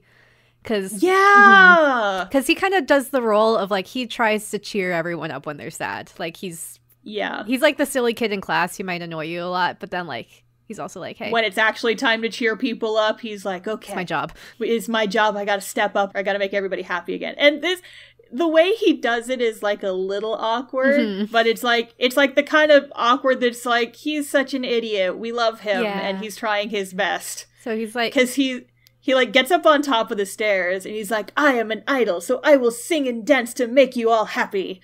Will you dance with me, pretty girl? Like to Tsumugi. And he's like, I'm good at clapping my hands behind my back, but I'm not good at doing kicks. But it's weird if I dance by myself. If only I had someone else to dance with me. And he's like, It's like this awkward but still kind of sweet scene. Yeah. And he's like, and then we need music for our dancing. Will you sing with us? Yeah. It's kind of dumb, but it's really sweet. Yeah, it's pretty cute. It's like you're kind of emotionally cringing, but it's like, oh, but it's still cute though. Yeah. Because it's like, it's Nagi, he's kind of a dumbass, but he's a good boy. Yeah, he's a dumbass, but he takes it, so. He takes it in stride, and he uses it to his advantage, and he's like, I gotta make everybody smile again, because we're idols, and we're here to make other people happy, so I will make my boys happy. And, is cute. And then they're all a little cheered up. Yep. Yeah. And there's an after credit scene, too, in this one. Oh, is there? Yeah, there is. So I missed this one. I know, what after is the it? credits, it's a short scene where Takanashi, President Takanashi, it says to Tamaki and Sogo that it's time for them to debut. Oh, okay, because I didn't miss this one because they immediately do that also at the beginning of the very next beginning. episode. Yeah, so the beginning of the next episode is that the duo, the Tamaki and Sogo duo, they're gonna debut now because they kind of failed to get the rest of the boys more popular, so they're just gonna debut on their own for now. And their subgroup name is Mezzo, Mezzo. Mezzo! Because I guess their symbols are mezzo piano and mezzo forte, which I haven't learned music since I was in, like, middle school. It's all good. It's actually kind of, like, ish. Forte-ish. Idol-ish. Piano-ish. Idol-ish. Fair. But yeah, so that's, like, their group name, and it's cute. But they're like, okay, so you guys are gonna debut. It's time for a vacation episode. Yeah! Unfortunately, it's not a beach episode. It's a river episode. A real shame. Yeah, they're just, like, up in this cabin in the woods, and there's, like, a river nearby. And a murderer. Like, No. Oh, okay. This isn't Idolmaster. There's no mysterious murder. Yet. We keep talking about Idolmaster. I pity anyone who's skipped our Idolmaster episodes because it feels like we talk about it every single episode. I will say, there's a gun, people die. It was our first few episodes. Yeah. And I will say there was a lot of IDOLiSH7 that reminded me of Idolmaster more than other anime. And I feel like... And again, yeah, they were made by the same company. So I feel like people who like Idolmaster would like IDOLiSH7 and vice versa. Yes. Because I like Idolmaster, and I was not anticipating liking any guydol show, but then these boys are so good, though. They're good. So if you want to give guydol boys a try this one. We're saying this an hour into this episode, but they're good boys, though. And if you like I7, try Idolmaster. Yeah. If you want some cute girls in your life. Yeah. And twice as many of them. Anyway, so they go on their little vacation, and this is mostly just like a silly shenanigans character development episode. Like a nice little relaxing time before drama. Yeah, so this is like kind of your... We've had our drama, let's take a break before we get back into it. Before we get more drama. Yeah. And so it's mostly just shenanigans. Yeah, I mean, there is some interaction between Tamaki and Sogo, which is kind of important nice. Because they're like in a group together now, and you haven't gotten a lot of just the two of them. And I mean, to be fair, they say in the show, it's like, well, we don't really know each other that well. And this is where you find out that Sogo is yandere. He's kind of got a dark side because Tamaki's being a little shit when they're trying to, like, peel potatoes. And he's like, you can do it by yourself. And Sogo's, like, gets a knife and his face gets all shadowy. He's like, pick up the peeler, peel the potatoes. We're gonna make everyone dinner. And he has, like, a creepy smile. Yeah. He was like, oh, he is Henry. Okay. He's Henry. And then later you see Tamaki is, like, terrified. He's like, Tamaki, what's wrong with you? And Sogo's like, we had a great time peeling the potatoes, and Tamaki's just like shaking. He's like, I want to die. Why am I paired with this person? It's like, oh god, it's so scary. A couple just highlights from this episode. We find out that Nagi speaks 8 languages. Yes, and actually, even though he speaks English all the time, English is not his first language. He just likes speaking English. Yeah. But he likes Japan because his mother was Japanese. Yes, that's why he's blonde. And he's half. He's obsessed with anime and samurai movies. Just like me. And he does, like, some samurai moves. Yep. Sarah, does this mean that you're going to be Nagi if we ever do an IDOL7 I group? am naturally blonde and half Japanese. I mean... I'm actually not naturally blonde, that's the joke. I think everyone who's seen our podcast art knows that, Sarah. Yeah, that's true. I mean, listen, all it would take is a very simple Photoshop filter, and I can make you blonde if you want. I think that would look really weird. We can continue the charade if you like. Yeah, me and Kenta, naturally born blonde. Oh, sweet Jesus, it's that again. Okay, then the rest of the night, they play, like, King's Game, which is, I guess, like, so you draw chopsticks, and every chopstick has a number on it, and one of them has, like, a red mark on it, and that person is the king. So whoever the king is, they get to choose, he has to say, is like, okay, so then number 8 and number 5 have to do this kind of shady thing together. Oh, ho, ho. It's like Spin the Bottle, but more elaborate. Yep. But there's this one funny scene because, like, the president / Tsumugi's dad is also there. And so the boys are like, ho, ho, ho, we could get Tsumugi to do some fun stuff because we're boys and she's a girl and it's fun. And then the president's like, if you guys try to do anything pervy to my daughter, I will end you. He was like, if you do anything to my daughter, I'll take her place. Yeah, so it's like, if you ask to kiss my daughter, you're kissing me. You will have to kiss me, motherfuckers. Stay away from my daughter. Good dad move. And Tsumugi's just like, eh. It's fine. It's cute. And then, like, this really cute bit where somebody is like, Yamato's the king, and he's like, I want to sleep, or to use number 3's lap as a pillow. And then number 3 is not Tsumugi, it's actually Riku, and Riku starts patting his lap. He's got, like, little puppy faces, like, okay, Yamato, come sit on my lap. And he's like, I don't want to sit on another man's lap. Hey, Star. Yeah. This scene made me think that Riku was a lot like a character from your webcomic. Oh no. It's a little Frankie He's energy. got the hair, Sarah. I know. He's got the oh my god, we've been making fun of his haircut, but he has the same, he has Frankie bangs. Frankie bangs. Oh, no. I changed your favorite. Oh god damn it. Well listen, Riku was probably like my third favorite. You go. He's in the top half. It goes Yamato, Mitsuki, Riku, and then the rest of those boys are just, they're there also. Listen, they're all very good boys, but that's the tier list. Yep. They're good dogs, Brent. Yes. But yeah, and then Sogo, like, gets really drunk, and then he ends up sleeping on Riku's lap, and it's just like, you're all so dumb. I love you so much. Yeah. God damn it. And then they end up having a pillow fight at night, all of them. Yeah, they have a pillow fight, and then who is it that, like, comes and yells at them? Is it Bonri? He's like, go the fuck to sleep. Yeah, go to sleep. We have neighbors in this hotel. But yeah, so he pulls the Samuel L. Jackson go the fuck to sleep thing. Mm-hmm. And that's kind of the end of the episode. Yeah. This episode is like mostly shenanigans. It's a little relief between drama. It's fun and dumb, and I liked it. So then it's episode 10. Whoa! Mezzo concert. It's them boys. Just the boys. The two of the boys. The two boys. And so to kind of help bolster their own popularity, the non-Mezzo boys are like, let's make an IDOLiSH7 web show. So they decide to be Twitch streamers. Yeah. Basically. A little Twitch variety show.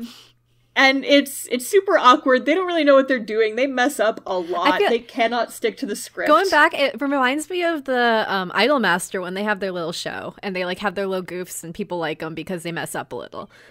Yeah, but this is like times 10. Yeah, it's true. It's a lot more messed up. They like don't have a camera crew. It's just Tsumugi with a camcorder. And they're like, we don't know what we're doing. We keep breaking the script. Our next segment is called Stick to the Script, damn it. Oh, wait, I'm not supposed to read that? Uh-oh. It's that kind of thing. But we get like a little shot of the fans and they're talking about they enjoy it because of how sloppy it is. It's kind of like pure. Yeah, they're like, oh, this is funny stream. It's a good stream. Good show. This one, Yamato gets recruited to be in a drama after the stream. Yeah, he gets to be an actor boy. But then he's like, nah. He doesn't want to do it. And everyone else is like, why don't you want to do it, though? He's like, I don't know. He won't tell you. I don't want to act. I don't want to act. I don't want to be an actor. I will do literally anything, but I'm not going to act. Yeah. And then... I would do anything for y'all, but I won't do act. that. I won't do act. I won't do act, but I won't do act.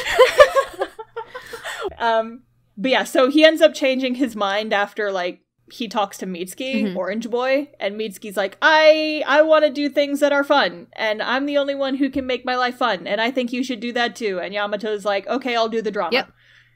And then at the end, all the boys watch him in the drama, and he's, like, really good.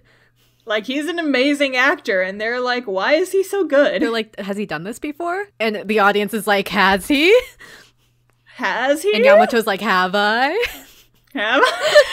Okay, there's one, like, little detail. You see Yamato, he's, like, hiding in his room because he's, like, he doesn't want to watch the premiere with the others. He's got a Roomba. Yeah, of course he does. Of course he's got a Roomba. If any of these nerds were going to have a Roomba, it was going to be this guy. But I just enjoyed the fact that they bothered to show that he has a Roomba. And it's just, like, booping around and cleaning his room while he's watching himself on TV. Yep. First paycheck, get in a Roomba. I got a Roomba. You need to attach a stereo to it. Or a knife. Whichever one. Well, you know. he can use it to communicate with the other members of the idol group. Just like send his Roomba out So to do his Roomba. chores. Like, they have phones. He's like, go to Nagi's room and tell him XYZ. He just like takes a tape. That's what I would do if I had a Roomba. Well, that makes I would sense. use it to commute. Because listen, I text my brother memes from the other room like all the time. That's fair. But if I had a Roomba, I You would would use it Roomba for the these dark memes. purposes. That's fair. I would Roomba the memes. That tracks. Anyway, so the show, their sloppy little internet show does so good, and Yamato's like drama did so good that they suddenly have a bunch of fans now. Yay! So you know what that means. Beach episode. No. Well, kind of. Oh, well, no, it is. It is a beach episode, Yeah. actually. The boys get to debut all together. Yay. IDOLiSH7 gets to debut 10 episodes later. Yay! It's episode 11, and they finally get to debut. And debuting means you get to go to the beach. They're gonna go to Okinawa, and they're making a music video. Heck yeah! And the song for their music video is my favorite song in this show. Oh yeah, it's like just the boys, and they're like on the beach, and they're driving in their car. No, like, it's not even that. It's just a good It damn is a good song. Like, real talk, I was driving around earlier today, and I was just listening to the song on loop because it's on Spotify. It's like, nice. da da da da da, Natsushiyose, da da da da my way. It's a good song. It's good. It's very good. It's definitely my favorite song of the ones they play in the show. Mm-hmm. But yeah, so they go to Okinawa to film their little beach music video, and it's fun. And I guess, it's like a good small little note, montage. on their plane ride there, Nagi's like, man, I've never flown economy before. And Sogo's like, I've never flown economy either. So you kind of find out both of them are rich. Rich Rich boys. boys. Also, Tamaki's scared of heights, and he's got like one little eye face mask, and it's got the pudding mascot on it. And I'm like, of course you do. He needs that pudding. He needs that pudding. I got pudding on my eyes. He will protect me from this airplane. Mm-hmm. But yeah, so they're in Okinawa, and they're filming, and they're at a hotel, and it's nice. But who else is there, Sarah? It's Ryu. It's Trigger. Well, Uh-oh. It's Trigger. It's all them boys. It's all the boys. And this is the scene Uh-oh. that made me love Ryu. Oh. Because he's stupid. He's really dumb. Sarah, he's a dumb boy, and I love him. Which scene star? So the IDOLiSH7 boys are all kind of hanging out in the lobby, and they're having a good time. And then you see Ryu, like the trigger boy, the brown-haired trigger boy, like in an ad for like a beer, and it's real edgy, and he's mature, and they're like, wow, he's so edgy and mature. And then look slightly to the left, and there he is in person. And there's like this woman like hanging off his arm, and she's like, aren't you so-and-so from Trigger? Do you want to come back to my room tonight? And he's like, well, actually, I was gonna go shoot fireworks with my brothers tonight. And she's like, would you like to set off fireworks in my bed? And he's like, wouldn't that start a fire? Amazing. He's so dumb. I love him. Amazing. He's a good boy.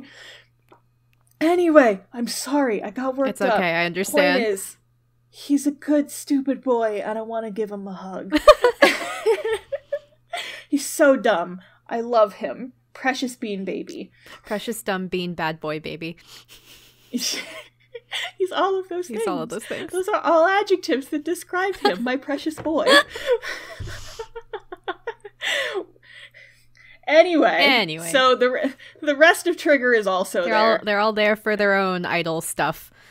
They're all there for their own dark purposes. Dark Trigger purposes.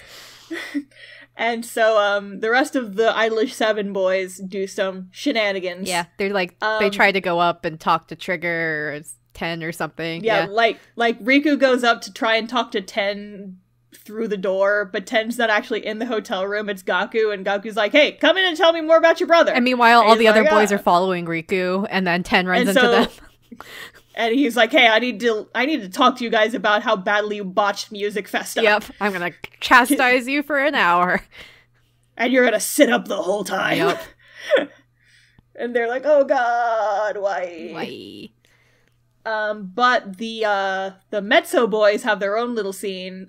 They go off to film for their own Mezzo thing. So, like, Sogo and Tamaki are, like, doing twice, like, double work. Like, they're doing stuff for Mezzo and IDOLiSH7. Yeah, and so you start to kind of see it wearing down on Sogo, Purple Boy. And it gradually increases over the next 2 episodes. That's important. Remember that. But there's another thing that happens right here is that there's like a TV producer who I guess I'm not sure exactly where this dude came from, but he comes up to Tamaki and is like, hey, heard about your sad backstory. I want to do a TV show about it, and then maybe we can help you find your sister. And so it was like, you shouldn't do that. And Tamaki's like, I'm going to do it because I want to find my sister. And if this guy says he can help, then I will do it. And that's gonna come up later. Yes, it will. And then, halfway through the episode, the boys go back to their office, but there's been a break-in. Bum, bum, bum. And their office has been ransacked. What happened here? What happened, Sarah? Something is missing. What got stolen? It's the demo tape for their debut song. Their summer song. Who could have stolen it, I wonder? I wonder. I bet we'll find out in the next 5 minutes. Yep, because they are doing another little tiny outdoor gorilla mini concert. And they're like, yeah, thanks for your support, everybody. We've got one last song for y'all. It's a brand new song. We're going to sing it for the first time just for you guys who came out in public and saw our little street show. And then behind them, an ad starts playing. And what's on the ad, Sarah? It's Trigger singing their new song. Oh, God. Trigger stole their song, and they've already got a commercial about it. No. And it's playing right behind where IDOLiSH7 is performing. And then the boys are like, well, this is our only chance to ever sing this song again, so we'll sing it. We'll sing it this one time. And everyone in the audience, they're like, what's going on? The audience is like, I wrote in my notes, the audience is like, what fuckery is this? What fuckery is this? What kind of fuckery is this? The drama and tension between Yaotome and Takanashi Productions increases. I'm not sure if we ever said. Takanashi Productions is the main company that IDOLiSH7 is managed under. So now you know. Now we know. Episode 12. Debut! So, real quick, you might have noticed we're 12 episodes in. This show is 17 episodes long. It's a weird number. Which is a weird number. It's like a season and a half. Usually, it's a season and a half. Yeah, it's like, So this will probably be a longer episode. If you're in for the long haul. You're here to talk idols with us for a while. Yeah, we're here now. But yeah, so like Sarah said, it's their debut time. Yay. But now they can't use that cool new summer song because it got ganked by Trigger. Sad. So they go back to one of their first songs. Yeah. And it comes up, they have a press conference, and they get asked, why didn't you make a new song to debut? And they're like, well, this song is just special, you know? It means a lot, yeah. And yeah, it's awkward, but they figure that the members of Trigger probably don't know. They're like, it's probably their production company that did it, and we can't prove anything, so shit. Yep. And also, meanwhile, Trigger is doing really well with that song. Yeah. They're like, it's very, very different from the songs they usually perform, but it's doing really well. But they don't know it was stolen from i7, and it's like, oh no. Yeah. So the boys go on tour. Yeah, and they do well on tour, too. So there's a little montage. There's a lot of intercuts of Sogo and Tamaki also, like, doing extra travel for Mezzo at the same time. Yeah, and you kind of see it starts to wear on them a little bit more and more as the episode goes on. There's a point where they see, like, a fancy car, and Sogo looks at it, and he's like, oh, could it be? Is it my dad's car? And you're like, oh! But then you don't hear any more about it. Yeah, you get more on that in the next episode. But for now, 'tis a mystery. It's a mystery. i7 gets an offer for a regular TV show. Yeah, their own little real non-Twitch streaming variety show. Yeah, like, it's gonna be awesome. But then, after the tour, the show suddenly gets canceled for, like, seemingly no reason. Yeah. This is also the episode where Tamaki ends up getting caught up, like, with a fan who's like, I know where your sister is. Oh, yeah, that's after this. Yeah. So, he's pissed off because of the TV show thing. He goes to take an angry nap, but they have a job later that day, which is, they're going to a TV studio. Tamaki sleeps in, and he wakes up, like, right as they're supposed to be there. He's like, ah, shit! And so he's running. And then he runs into a girl, and she's like, hey, I can help you find your sister. And he's like, I will follow you. I trust you, random lady. And so he's like, I'm gonna be late for work, but if she knows where my sister is, this is definitely legit. But she, like, leads him into a back alley and is all like, hey, if you kiss me, I'll tell you where your sister is. And Tamaki's like, no, and also fuck you. Also fuck you. But this takes him so long that he ends up missing the recording that he and Sogo were going to go to. And this makes Sogo very angry. Well, yeah, because the director chews him out, is like, ba-da-da, this is why your show got canceled. Yeah. You've been blacklisted by the sponsor. And Sogo's kind of head perks up. It's like FSC? Yeah, something like that. 5-star company, that's what it stands for. There you go. But you see him kind of perk up, but you're not sure what that's about yet. But yeah, so Sogo gets back from work and he's mad, and he goes and he locks himself in his room. And Riku goes in and tries to like check on him. He's like, Sogo, you haven't come out. Are you okay? And Sogo's dead. He died. Only he didn't. Rest in pieces. Rip Sogo. Now Henry from Fire Emblem will take his place, unbeknownst to us all. It's like, Sogo, your voice sounds different. What are you talking about? Also, where did you get that crow?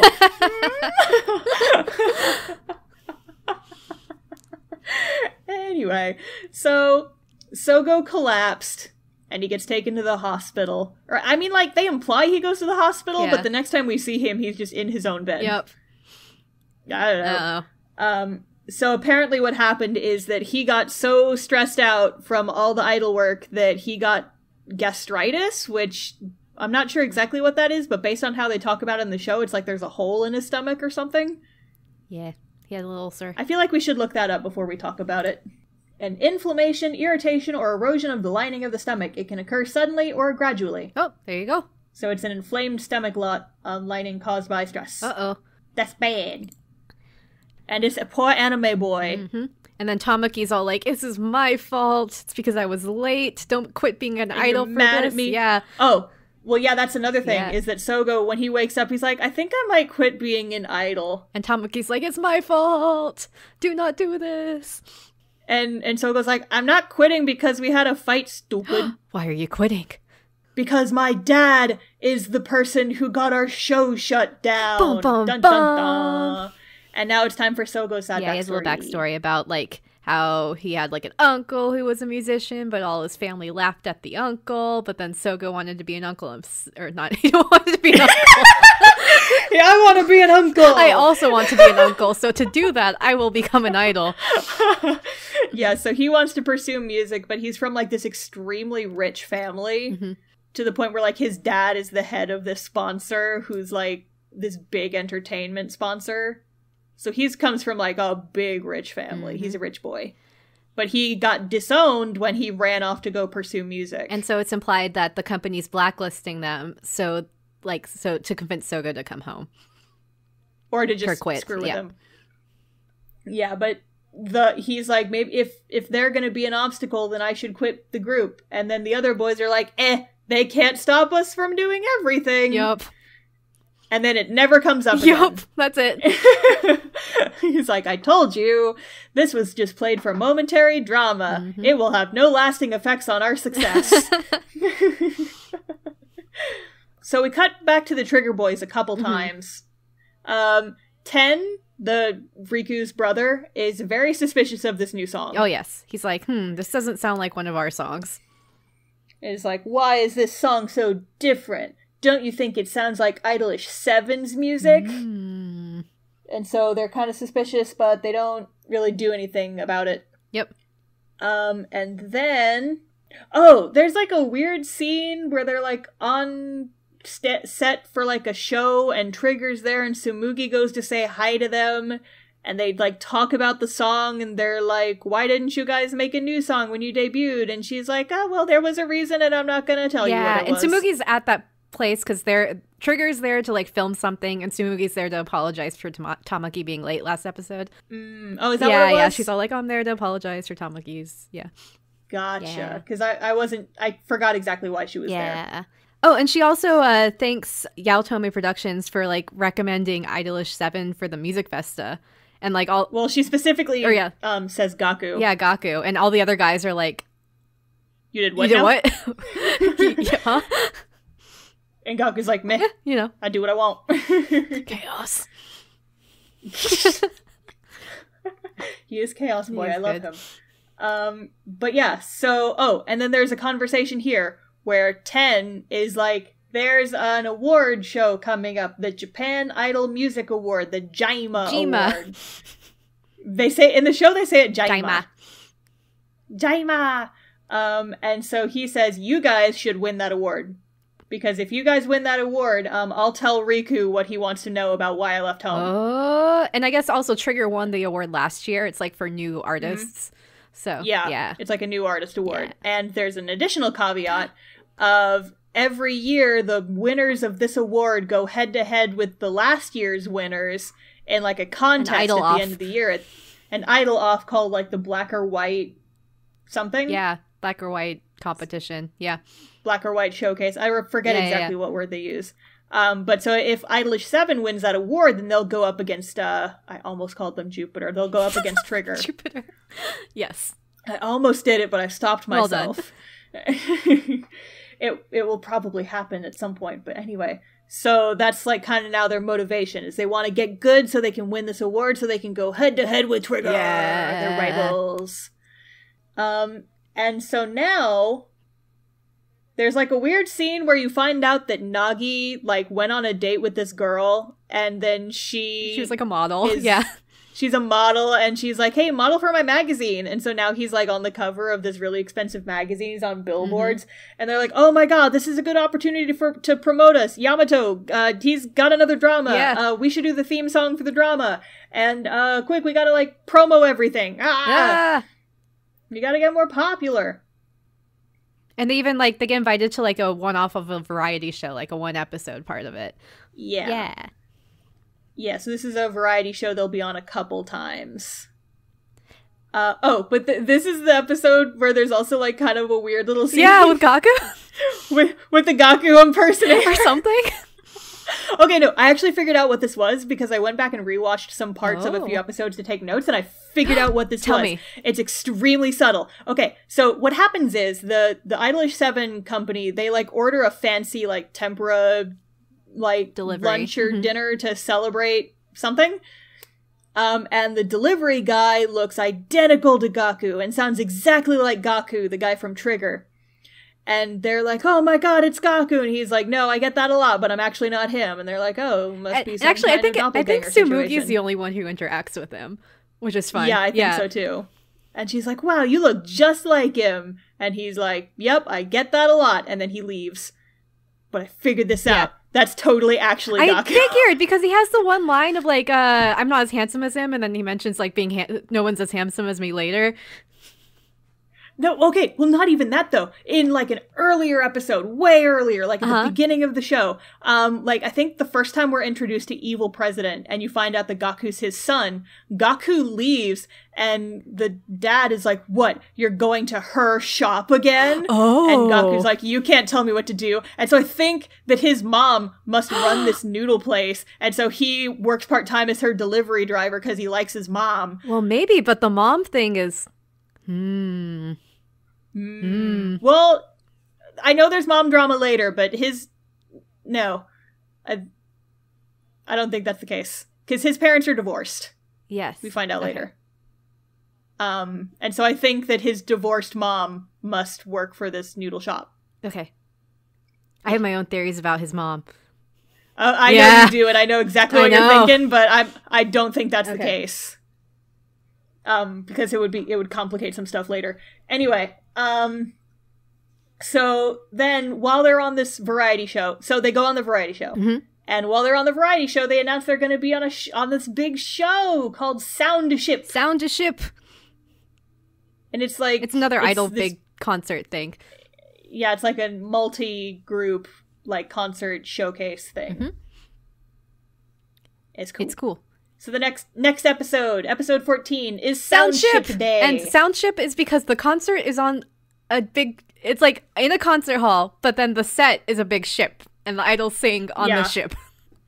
Yeah, and it's like this big set piece. It's just like a big old boat. And then you ship the idols. This is the Soundship. Oh, that's just you. I'm sure there are other people in the audience that are shipping the idols. Yeah. Anyway... So, Trigger, of course, is also there, and they're, like, kind of the big draw for this event. Yeah. Like, they mention, like, most of the people in the audience are here to see Trigger. And because Trigger's, like, the popular group right now. Yeah, they're the big boys. Mm-hmm. So Trigger's there. And the I-7 boys are kind of nervous because they're like, well, we did kind of have that skerfuffle with Trigger at the beginning, so I wonder if their fans will resent us for that. Mm-hmm. And also at the same time, Trigger's like, hey, you gotta do better than you did at that last show we watched you at. Yeah, it's like, do better. Don't be bad. Don't make us look bad. Yep. Stop being bad. Yeah, don't suck. Mm-hmm. We're warning you. But, plot twist, Trigger ends up taking the L for this one. Yep, because their president is an asshole. And he gets in a fight with the Soundship people. Over, like, how much they're like, getting paid or something. Like, I don't even remember what it was about. It might have been that. But, yeah. And so, basically, he's like, okay, fine, well, you're gonna fight? Fine, Trigger's not gonna perform. And they're like, oh no, then who are we gonna have to close the show? The biggest number, the one that everyone's been waiting for. Who can take their place? No one's gonna want to do it because the audience is gonna get super pissed at whoever not Trigger shows up. Yep. But, of course. And so who do they get to do it? It's our boys. Nana 7. It's our boys. Nana. Our homeboys. Yep. They're doing good. And so they're like, we can take their place. It's gonna be awkward because the fans aren't gonna like us, but we'll go on and we'll sing Trigger's song. Trigger's quote song, unquote Trigger's the song that got stolen from them. And so they go on and they're like, hey, we know we're not Trigger, but something came up and they can't perform anymore, so we're gonna do our best for you and we're gonna sing Trigger's song. But the audience is like pissed and they're chanting Trigger's name while they're singing and it's sad. But then there's like a little cut where Sumugi's like, I know that they'll get through to him. And then they do. And then we cut back to the audience, and the audience is like, they're actually pretty good. They're all right. Yeah. Okay. They're not Trigger, but they're good. Yeah. And then they stop like chanting as much. Yeah. And Trigger is like, how are they able to sing our song so good? But also, that should be us on that stage. We're letting all of our fans down because of some petty argument that our manager had is bullshit. There's like a really dark scene where like the Trigger is sitting in a dark room with the screen lit up and they're all like really depressed. They're like watching on the monitor, and I think one of them, like, I think it's Gaku, like falls to his knees. He's so upset. And he's like, that should be us. This is embarrassing. This is hard to watch. I can't believe this is happening. But he's sad. Yeah, and then you also get like 10 like being like, wow, Riku's gotten like really good.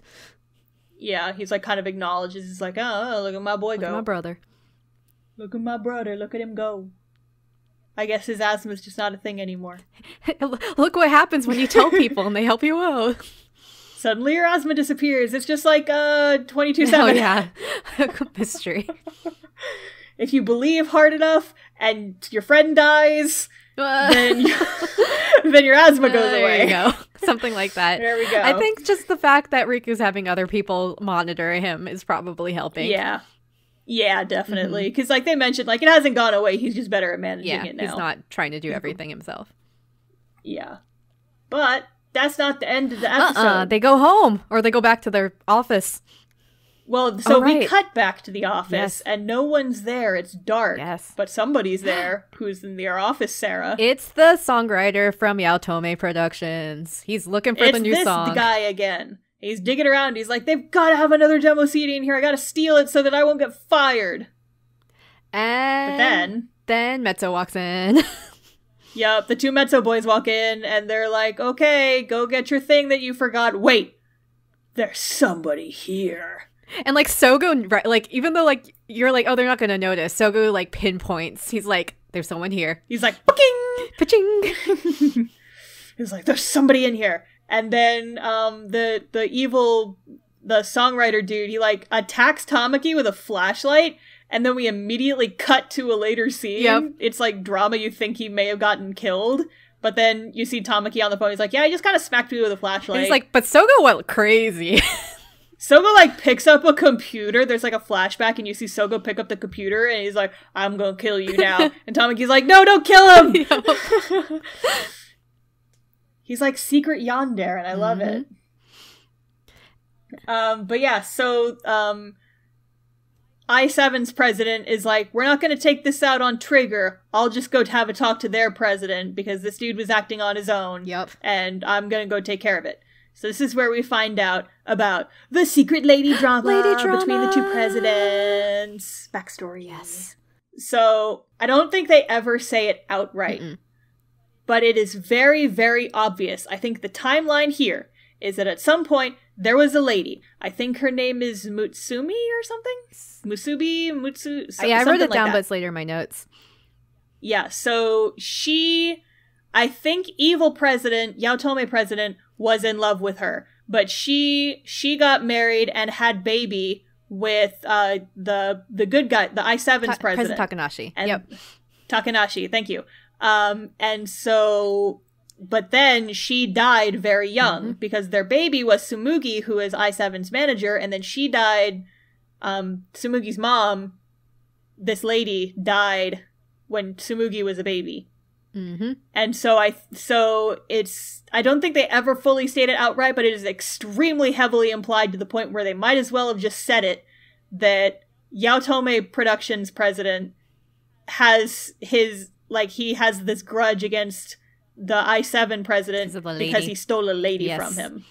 And it was something like, he says, you led your wife to an early grave or something, like really harsh. You drove her to an early grave and I'll never forgive you. Yep. And Gaku overhears Yeah, he's like outside in the hall. He's like, well. What is this drama though? So at the end of this episode, evil president is like, I officially am declaring war on IDOLiSH7 because fuck you. I will destroy you all. I'm gonna do it. I'm gonna wreck shop. I'm gonna wreck it. Come on. And then the episode ends. Bum, bum, bum. Bum, bum, bum. We're almost to the end, Sarah. We've only got 3 episodes left. Drama's heating up between the companies. It's sizzling. Sizzling.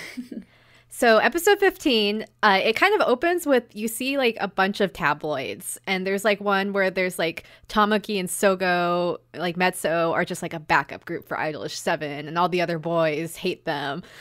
Yeah, you see a lot of the different boys reacting to tabloids of he said, some such. And they're like, they kind of brush it off at first, but you can tell it's really like driving a rift between them. Yep. Especially because now that they're more popular, they're getting more like solo work, and so they don't get to talk to each other as much. Yeah, so like there's a point where they're all together and they're arguing, and Tsumugi's like about to drive them somewhere, like she just got her driver's license. I'm proud of her. And then she just like yells at them. She's like, just get in the car. Stop fighting. Get in the car. I'll turn this car around. They haven't even gotten to the car yet. I'll turn this car around. But yeah, and so she hypothesizes that they're falling apart at the seams. Who could be doing this terrible, terrible tabloid thing? Why are there suddenly so many? And then Gaku appears. And kidnaps Tsumugi. Yep, he's like, hey, come with me. And she's like, oh, okay. And so he takes her to like this little coffee place. Yeah, I wrote her name is Musubi, sorry. Musubi, yeah. Okay. I couldn't remember exactly what it was, but yeah. Yeah, Gaku confronts her and he's like, is Musubi your mother? And she's like, yeah. And he's like, And that's it. That's like, you don't hear anymore. Yeah. So what was your theory about this? I think they're half siblings. You think so? I think so. Because then Gaku's a lot older. Like he's like 2 years older. Yeah, but I just feel like if Musubi the mom, and how would she hide a pregnancy? What do you mean? Like, because if Gaku, yeah, like they were together. She's also Gaku's mom. They were together. She had Gaku, and something happened, and they got divorced, and then he took Gaku. I don't know. That's true. That feels like uncharacteristic. That's a good point. That feels like a stretch. That's true. But he recognizes there's a connection. Yeah, it feels more like there was a love triangle, and Yaotome, evil president, was shafted in the love triangle. And he's resentful because of that. Dun. But they're both, like, the children of the presidents of the production company, and they're having, like, a meeting about their parents' connection. Yeah. Gaku's like, spill the tea, sis. But yeah, and so then Riku actually, like, sees them through a window. He's like, whomst is this? He's like, stop talking to my friend. Don't accost her. Gaku? Don't talk to my manager. Whomst the fuck is this? Oh, it's Gaku. It's Trigger Boy. What are you doing here? And there's shenanigans happen, and Tsumugi lets it slip that Trigger was singing.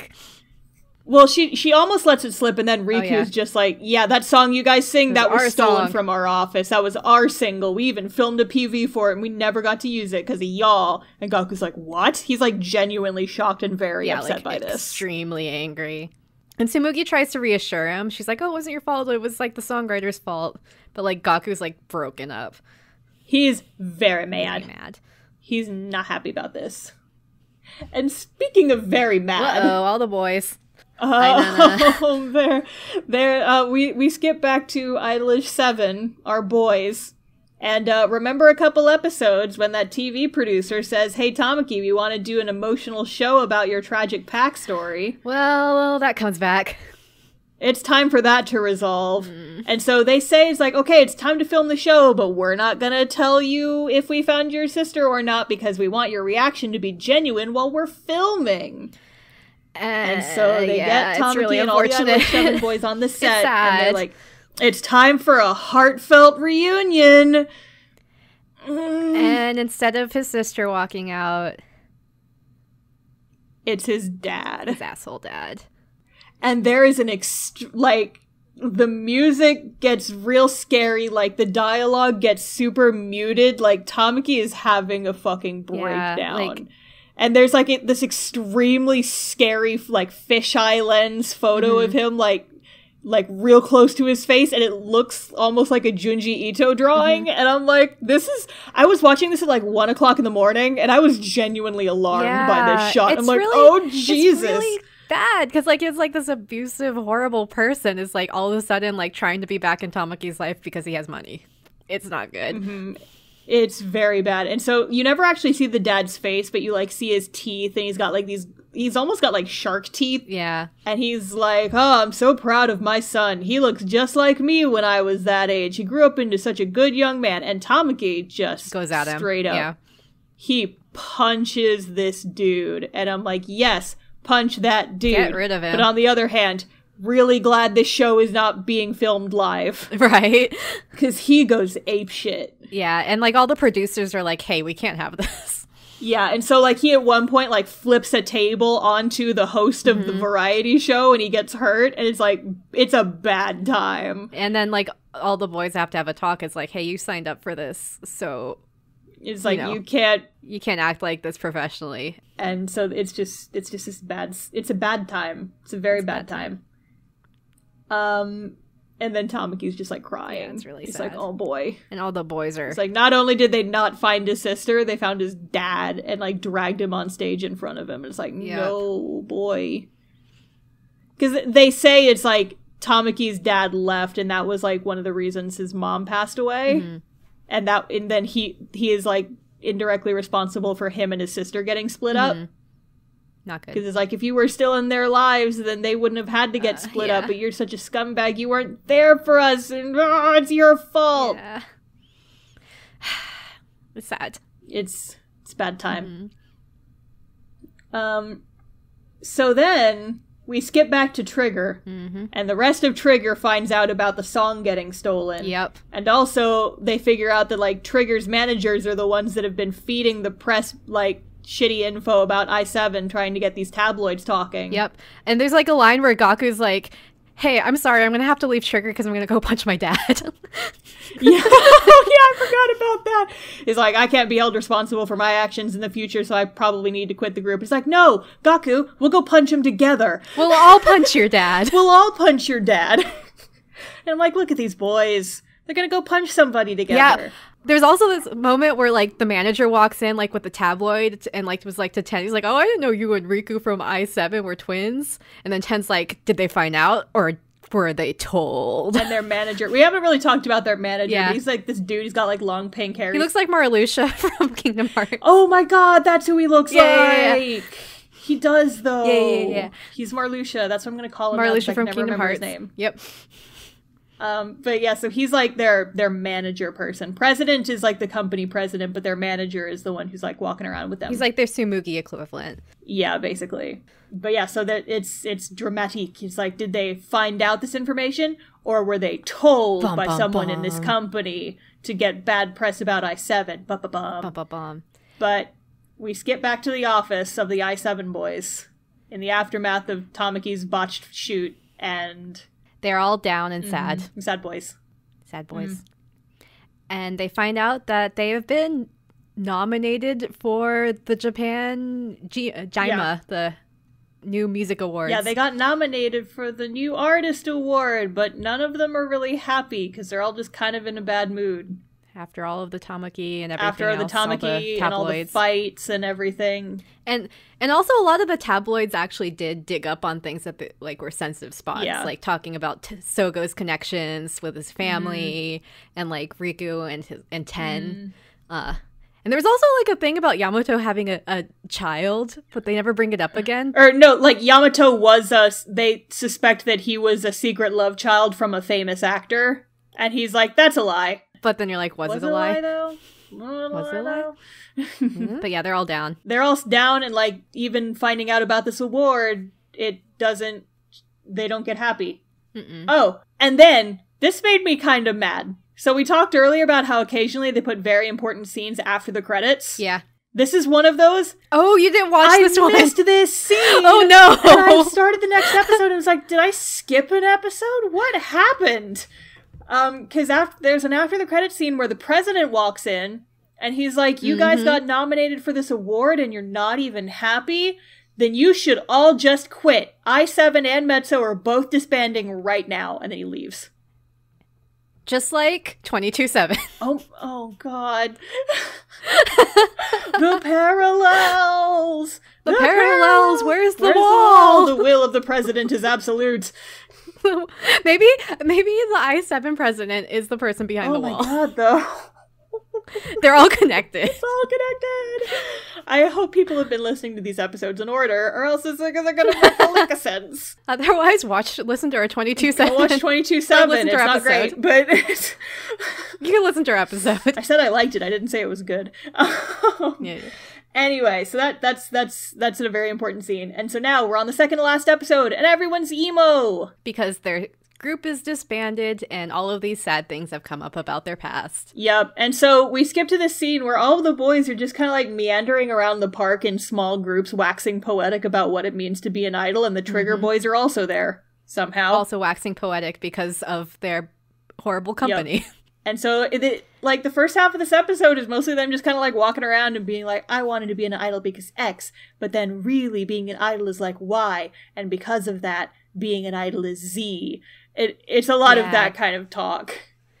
And, like, the Trigger's there, so it's Riku and Ten are the ones who are talking together. So, like, it's not like all the I7 boys are together. They're all split up, and they're intermixed with Trigger. Mm-hmm. And so Riku and Ten finally get to talk to each other. They have a good talk. Yeah, and so they're like, I no longer see you as my weak little brother. Now you are a worthy rival to me and the rest of Trigger. And then Riku's like, you're the reason why I became an idol because you inspired me. Stuff and like now that. I hope that we can inspire each other to do greater things. And it's really good. Yeah, it's cute. Mm-hmm. And then after they're done having their brotherly conversation, literally everyone else appears at the top of the stairs near where they're standing. And they're like, hey, are we done having our emo moment? Let's go back to the office and try to get the producer to stop us from breaking up. Yep. And then then Trigger and I7 have like a little friendly rivalry. They're like, we'll see you there. We'll do just as good as you. We'll see you there, but we're gonna win. Haha, good joke. No, we're gonna win. It's cute. But it's not like in the mean way that Yaotomi, like President Yaotomi, was handling things. It was more of we're challenging. It's like, it's a little bit like Jupiter at the end of Idolmaster. Yeah.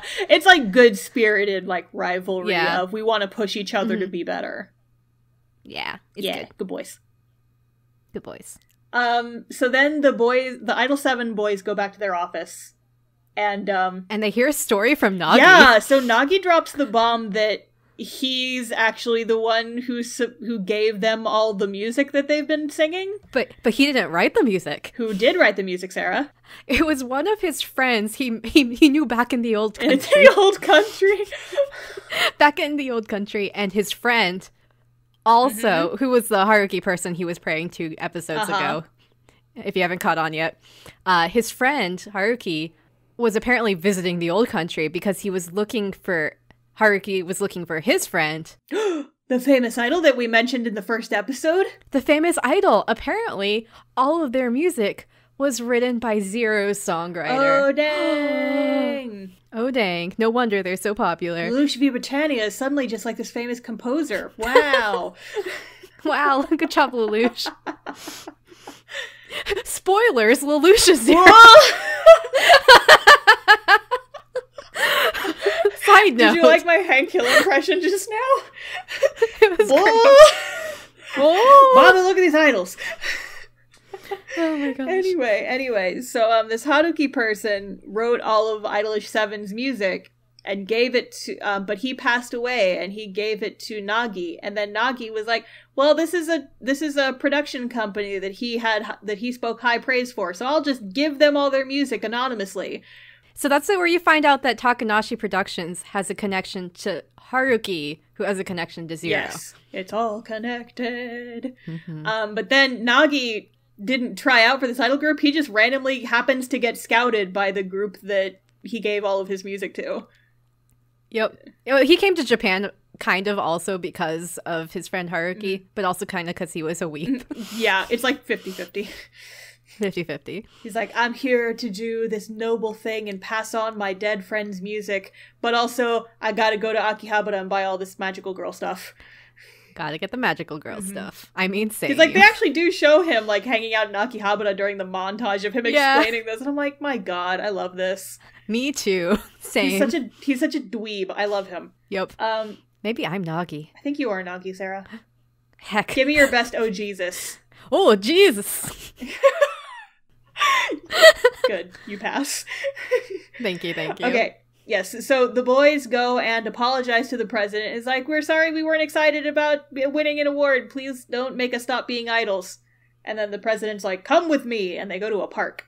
Yep. And at the park, president is like, here's where you had your first performance. Oh, look, little guy playing some music. I'm going to buy a CD. There's like a dude busking, like in the corner where they used to do their outdoor performances. And he like buys their CD and he's like, the guy's CD. And he's like, not everybody makes it. And so your guys are performing on the stage that people would kill to stand on. Oh, and then it's cute because like all of a sudden like one of their little fans runs up and it's like, you're Trigger! And it's one of the fans that you've been watching like through the entire series. Oh my gosh, no, you're IDOL7. Oh wait, wrong team. Yeah. Oh sorry, I thought you were 10 because your hair's the same. A+. Saved it. Sure. But yeah, like they're cute. One of their cute little fans walks up and she's like, I watch every single one of your performances since the beginning. And I love you guys so much. Congratulations on getting nominated for that award. And they're like, yeah, we're gonna do our best and we're gonna try and win it. And like they kind of get their passion back and it's good. It's very good. And then Trigger, meanwhile, yes, like yes. barricades. They trap their president. They trap Gaku's dad in a room. Like they lure him in, and then they push all the furniture up against the wall. And they're like, "You're our hostage." And they cut the phone lines because Ted is like, Ted's like manhandling a pair of scissors. He's like kind of like playing around with them. He's like, "Oh no, my finger slipped while I was cutting something, and I accidentally snipped the phone line. Oops." Ten and Sogo would be horrifying together. My god, these white-haired boys. If they were friends. White-haired boys are powerful. If they were on the same team, they would it would be horrible. I want to see that duo. I do. Oh my god, that'd be so good. 5 and 10, man. 5 and 10. There you go. And so they're basically like, we threw a party for the rest of the staff, so there won't be coming up here anytime soon. And also, I can beat you up because I am Ryu and I have muscles. Oh yeah, so Ryu. Okay. Ryu gets super pissed at one point and his normal accent slips and he's like got this southern accent. He's like, I'm gonna fucking kill you, and everyone's like, wait, what was that word? What were those words that just came out of your mouth? And he's like, I mean, you're a bastard and we have a bone to pick with you. I wrote in my notes that Trigger goes on strike against their president and hold him hostage in his office and tell him to stop being a little bitch. Yeah, that's about right. I wrote that they jump him, which is true. Yeah, it's a jumping with planning. Yep. And I think that's the last you see of Evil President. So they probably killed him. Yes. They more than likely killed him. Gaku's in charge now. Yeah, it's Gaku Productions now, binge. Gaku P. I mean, he's still Yaotome. He just little Yaotome Gaku Jr. Productions. But yeah, so then it cuts to, it's Jaima Awards Day. It's the new artist awards. It's the awards. I wonder who's gonna win. I wonder who's gonna win. i7 wins. And it's cute because they're in their green room and they have a bunch of like the flower stands and bouquets. And one of them is from Trigger. One's from Trigger. And it's cute. Yeah. It's like, I guess they've officially acknowledged us now. They got us flowers. Yeah, it's really cute. It's very sweet. And then all the boys like pretend that the flowers are sent or there's mysterious flowers. That's what it is. They're like, we're not sure who these flowers are from, so I'm gonna pretend like it's from this person, and I'm gonna pretend like it's from this person. It's pretty cute. It's very cute. And like Tamaki's like, I'll pretend that they're from my sister, my long lost sister. It's cute. It's very cute. And yeah, we get the song and dance number, and then they win the award. Yay! Yeah, yay! They win, and they have a little like montage of the like all the episodes before. Yeah, this is their last episode of Idolmaster singing and dancing montage. Yep. Look at how far we've come montage. They did so good, and they perform, and then they win. Yay! But it's not over yet. It's not over yet, Sarah. We got one episode left. Black or White. Black or White Festival. Yeah. So this is the big one. So now that they've won this new artist award, they're going to go head to head against the winners of last year's award, which is Trigger. They're going to go head to head with the Trigger boys now. So there's a weird... Oh, yeah, there's like a weird part though before all of this happens. I don't understand why this bit was in here, to be honest. I don't know, but it was funny. It was funny, but I don't understand it. Apparently, before Black or White, they're going to have a little mini concert with this American artist who's apparently really popular. And his name, Douglas Rootbank, because that's what Americans are named. Yep. Douglas Rootbank. And there's shenanigans. They're good shenanigans, yes. As best like, as I can the first say. half of this episode is just like them dicking around, and it's weird. I'm not entirely sure why they felt the need to put this in here, but it's like a little last episode, like bonus episode sort of gag. Yeah. And so at the end, like this Douglas Rootbank guy gives them a conversation, and Naki translates. It's like, you guys are gonna be good, and we gotta love each other, and that's how you win. Yay. And then they see this on TV, and Trigger kind of acknowledges, it's like, okay, I guess they're finally on the same footing as us. Yeah, which I guess maybe it still feels weird that they focused on it, but it's showing that like their popularity is probably equivalent to Trigger's at this point. Which is crazy, because that means that they just shot up in popularity like super fast, because Trigger's got a whole year on them. That's true. But yeah. So now it's time for them to go head to head. It's the Black or White Fest. Ba-ba-bum. Black or White Fest. And I guess you find out that the winner of Black or White Fest is like pulled from the like audience. Like it's a vote now on your phones thing. American Idol. Kinda. Vote now on your phones. Kinda. For which idol boys are more powerful. So there's two performances. First up is Trigger. And they have a new song. And then it shows that they're all like a lot more like, friends than just like colleagues. Yeah, because Trigger's whole thing up until now has been like, they're not really friends, they're colleagues. But my boy Ryu is like, no, we're friends, shut up! I love you guys! We're friends, dang it! And then Ten's like, should we high five? And Gaku's like, I can't stand children. He's like, okay, high five me. He's like, high five me though. High five me, like, bro. You're such a brat, but high five me though. High five me, bro. And yeah, new Trigger song. I wrote down, the lyrics are like really sensual. They are extremely sexual. Oh, okay. And Sarah, I have a story about this song. So I was watching this episode earlier today. The first time I watched this episode, it was like at 2 a.m. because I was binging it and I really wanted to finish it before I fell asleep. And so I didn't really notice it. But I was watching this on like my dual monitor setup at home, and my brother walks up behind me while the song is playing, and he's like, wow, those are some sexy dance moves on these anime boys. Yeah. And there was one move he referred to as the double dick in hand motion, and I'm like, what does that even mean? Oh no. Yeah, I can picture that movement. And also, like, there were, like, the lyrics were, like, I wrote down some is, taste me, taste you, melty kiss. Yeah, there's also one part that's, like, it's sensual like a lick, but fierce like a growl. And I'm like, okay, stop being so horny. Let's come together and fall into the night. You boys are too horny. Ten's like 16. He's a baby. Yeah. So, yeah, we're all subjected to this. The music is good, don't get me wrong. But it's also like, whoa, boys. Come on, boys. But yeah, so they sing their overly horny song. And then it's I7's turn. And their song is the opposite horny. Yeah, I think they're like, we have good memory. Yeah, it's cute. It's horny for friendship. It's horny for friendship. And Sarah, so remember how I said that I was like kind of falling asleep the first time I watched this episode? Uh-huh. I missed a very important bit. Oh no. Because who do we see during this scene? Wait, which scene? During I7's concert, they cut to outside the venue and they're like broadcasting it, and there's like a TV screen up on the side of the building. You missed that? I missed that the first time! And I ended the show and I was like, wow, I wonder if we're ever going to get any closure for this plot point. And turns out I just missed a 10-second scene that was very important. I just like fell asleep for like 10 seconds and missed it. So don't sleep for 10 seconds. I don't know if I want to reveal this now, since, you know, we could keep this a tasty morsel for people watching. Should we? Could. Well, I mean, we're going to talk about season 2, and I have a feeling it's going to be a major plot point. You know what? That's fair. We'll just say that at some point, you see I7 on the TV, and we see somebody in a car who looks at the TV and goes, is that my brother? Dun. And that's a cliffhanger that we will maybe resolve in season 2. We'll see. And so it cuts back to the boys, and they did it. And now it's like, okay, they're done performing. Vote now on your phones. Vote now on your phones. Who's going to win? Who's gonna win? Duh. And like, it's really close. Yeah. It's like less than 100,000 people between them, I think. Yeah. They're both at like, I think they were like both at like 300,000 something. It's very close.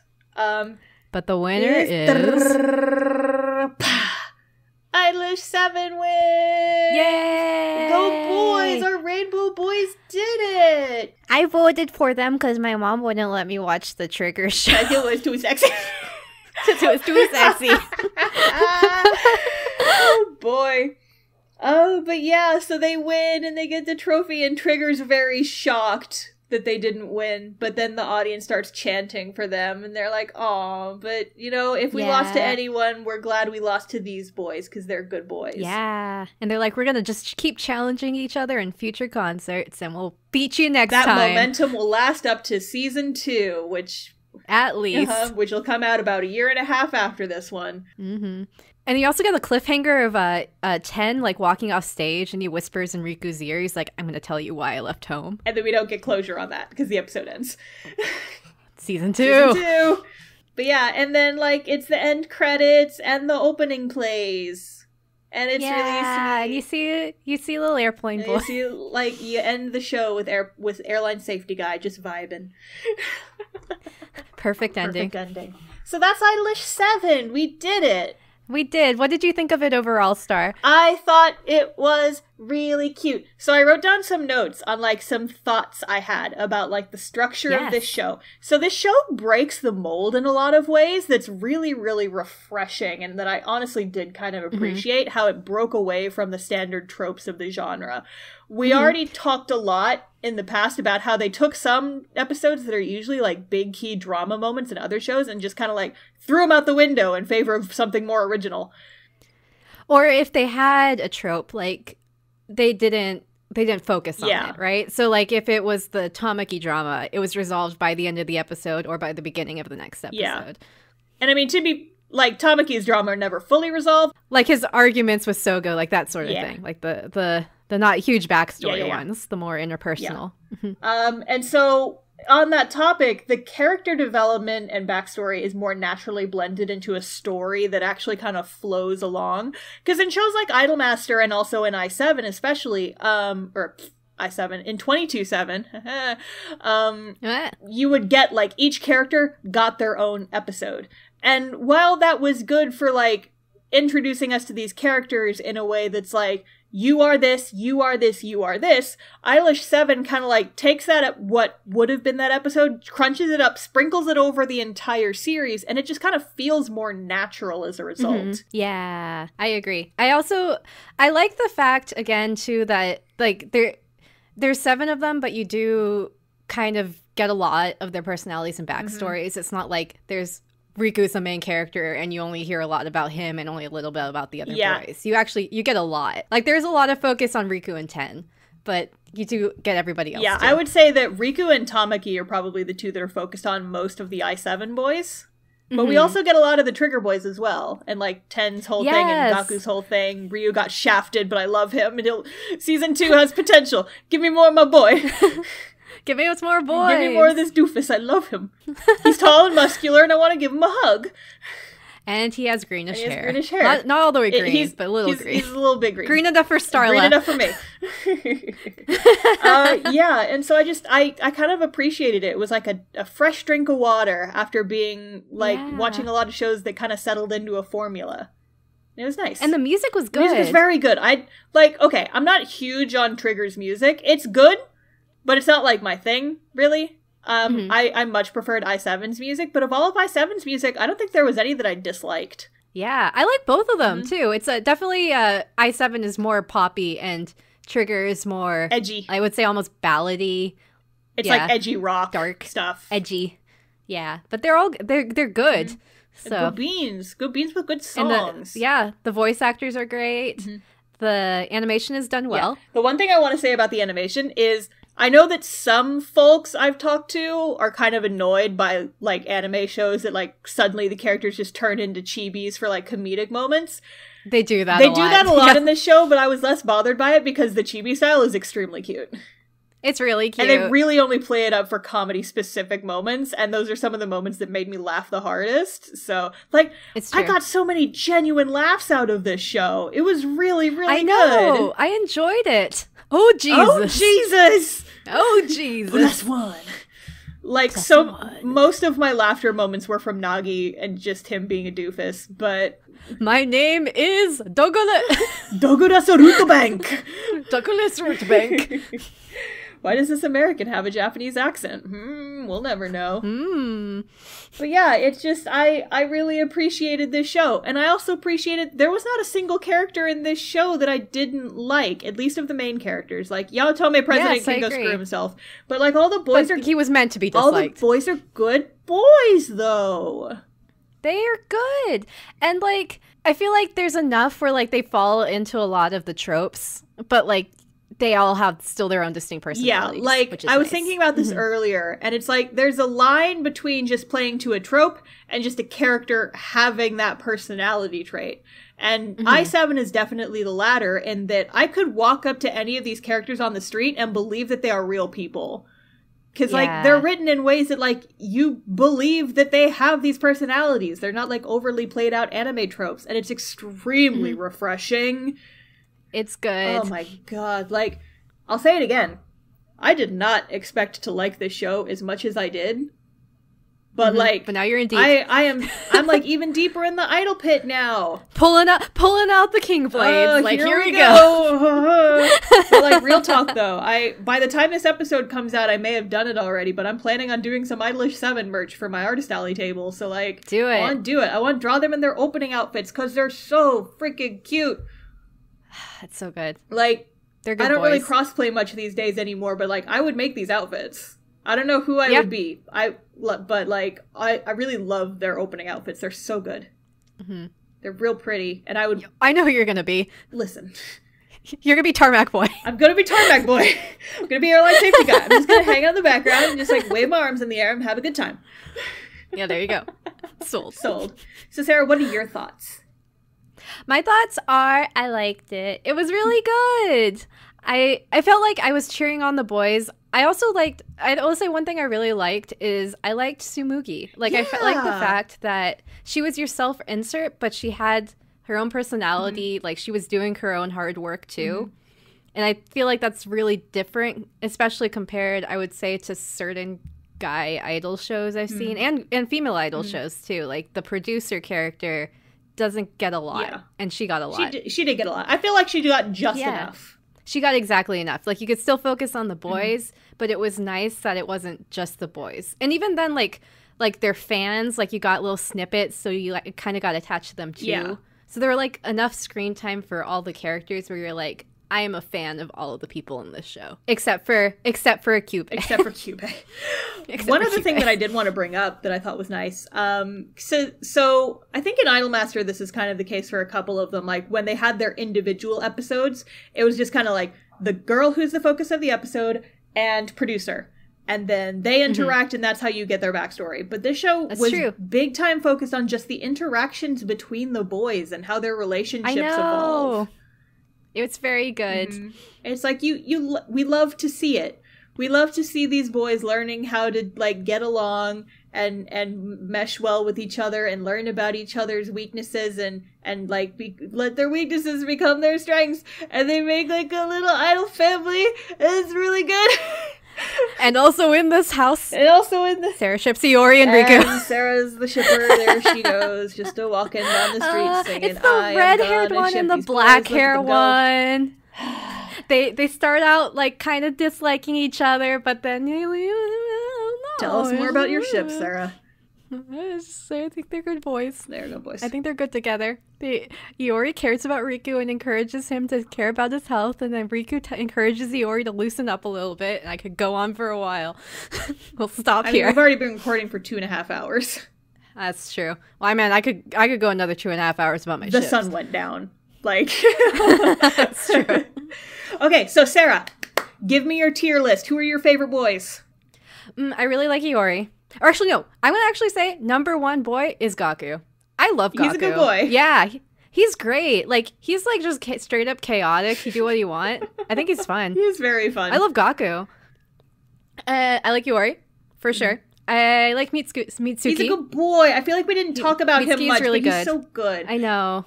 He didn't have a lot of, like, solo, like, just him, like, development scenes. It was a lot of, like, him compared to Iori sort of things. But yeah. Mitsuki's whole thing is like he's kind of got a little bit of an inferiority complex because he's been trying to be an idol for a while, and the only reason he got into this group is because Iori got scouted and was like, I'll only do it if my brother can join too. So he's kind of got like the inferiority complex, and he's like, I'm never going to be anyone's first choice, but I'm still going to do my best, and he's so good! I love him! Yeah, he's really good. He's a good boy! He's doing his best! Everyone needs to appreciate him. So I'm going to say those are my top three. And then like Riku. He's a good boy. He's good. I could keep going because I like them all. We'll keep going, though, because I want to talk about these boys, too. I want to talk about these boys with you, Sarah. I'm going to do top four. We're like 2.5 hours. Listen. I told you before this podcast, I just want to talk to you about these boys, and if we're being recorded, that's fine. I just want to talk about these boys with you, Sarah. Start, who are your top four? Top three? Top four. I wrote like a tier list. So top tier, okay. Yamato and Sogo. I like them both. My green and purple boys. Look at them go. I understand. And then next tier down, I really, really, really do like Mitsuki. He's a sweet boy. He's trying his best. Mm-hmm. And also I kind of identify with his struggles a lot. It's like you try your hardest, but sometimes you just have bad luck and you don't really get to where you want to, but you can still, you still be a good boy. Riku's also a good boy, so he's here too. Because he's Frankie. Oh, god damn it. I can't believe I pushes up the tier list. I cannot believe. Hey, read my webcomic, castoff-comic.com, cough. I accidentally put Riku in it, but he's got an eye patch. and not red hair. Not red hair. He's just brown hair. And then so Tamaki, Iori, and Nagi are all kind of on the same level as me of like, I like them, but they're not my favorites, but they're still worth appreciating. They're like B tier for me. They're good boys. They're not my favorite boys, but they're still good boys. And then as far as the Jupiter boys goes, no! You did it! End of the episode, you did it! I was hoping I wouldn't do it. Shit. The Trigger boys. Gaku's fun, like you said, because he's chaos. Ten's okay. I feel like most of his story is just that he's like edgy Riku. And I'm like, I don't care so much about you. I really like Ryu. He's a dingus, and I love him, and I want to see more of him. But actually, Sarah, that brings up an interesting conversation we need to have. Because we could potentially do, like, a season 1.5 viewing. That's true. Because it's not on Crunchyroll, which is where we both watch this show. We're not sponsored, we just watch things on there. There is, like, a 4-episode interlude that comes chronologically after the first season, but I guess before the second season. Let's do it. It's like IDOLiSH7 like vibrato or something. And it's like there's 8 episodes, but each one's like 15 minutes long, and they're all on YouTube for free. Let's do it. We could totally do like a B-side episode. B-side? IDOLish. I only watched the first one, but it focuses entirely on Trigger and like what their backstory is. We're gonna watch IDOLish-ish. IDOLish-ish. IDOLish-ish. But yeah, we should do that as another episode, because I think that'd be fun and it'd be a short one. Heck yeah. Let's do it. But yeah, so I feel like we got more Trigger development from that. It's good. Yeah. And I want to watch the rest of that. Give me the Trigger. Yeah. But we should talk about future episodes that we're planning on doing. Yes. Just hints, because I'm not sure what show you're doing next. I gave you a recommendation, but you said you had a hard time finding it. Well, I'm going to follow your recommendation. Oh, yeah? Yeah, I am. So I guess that'll be what we do next. And I have not 100% decided on my next thing. I've got like a couple I'm juggling between, and it's just going to end up being whichever one the spirits move me towards. Because one of them I'm thinking about is another guydol show. Heck yeah. One of them is an anime that I watched when I was a lot younger, but I remember it being really, really long. It's like 50 episodes, and I don't know if I want to watch that much, so I might just read the manga instead. There you go. I gotta find a place where I can read it legally, because I don't want to be a pirate. But yeah. Oh. So that's the future. And then I guess at some point we're gonna have to do an IDOLish vibrato episode. Oh, please. I'm so ready. That sounds amazing. No, we can watch it in like an afternoon and then just hop in and be like, mini episode, oh my god, look at these boys. I'm for it. Let's do it. Okay, everyone. If you want to catch up on Idol Days on the internet, you can find most of our information on our website, idoldays.card.co, and that's card with CARRD. Where can they find us on social media, Star? Yes, we've recently joined social media, so now you can follow the podcast on both Twitter and Instagram. We'll be posting stuff there fairly regularly, talking about our idols, asking questions, talking to you guys.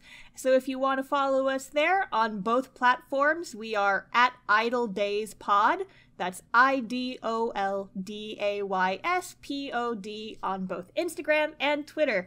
Give us a follow. Come talk to us. It'll be fun. Well, I'm Sarah.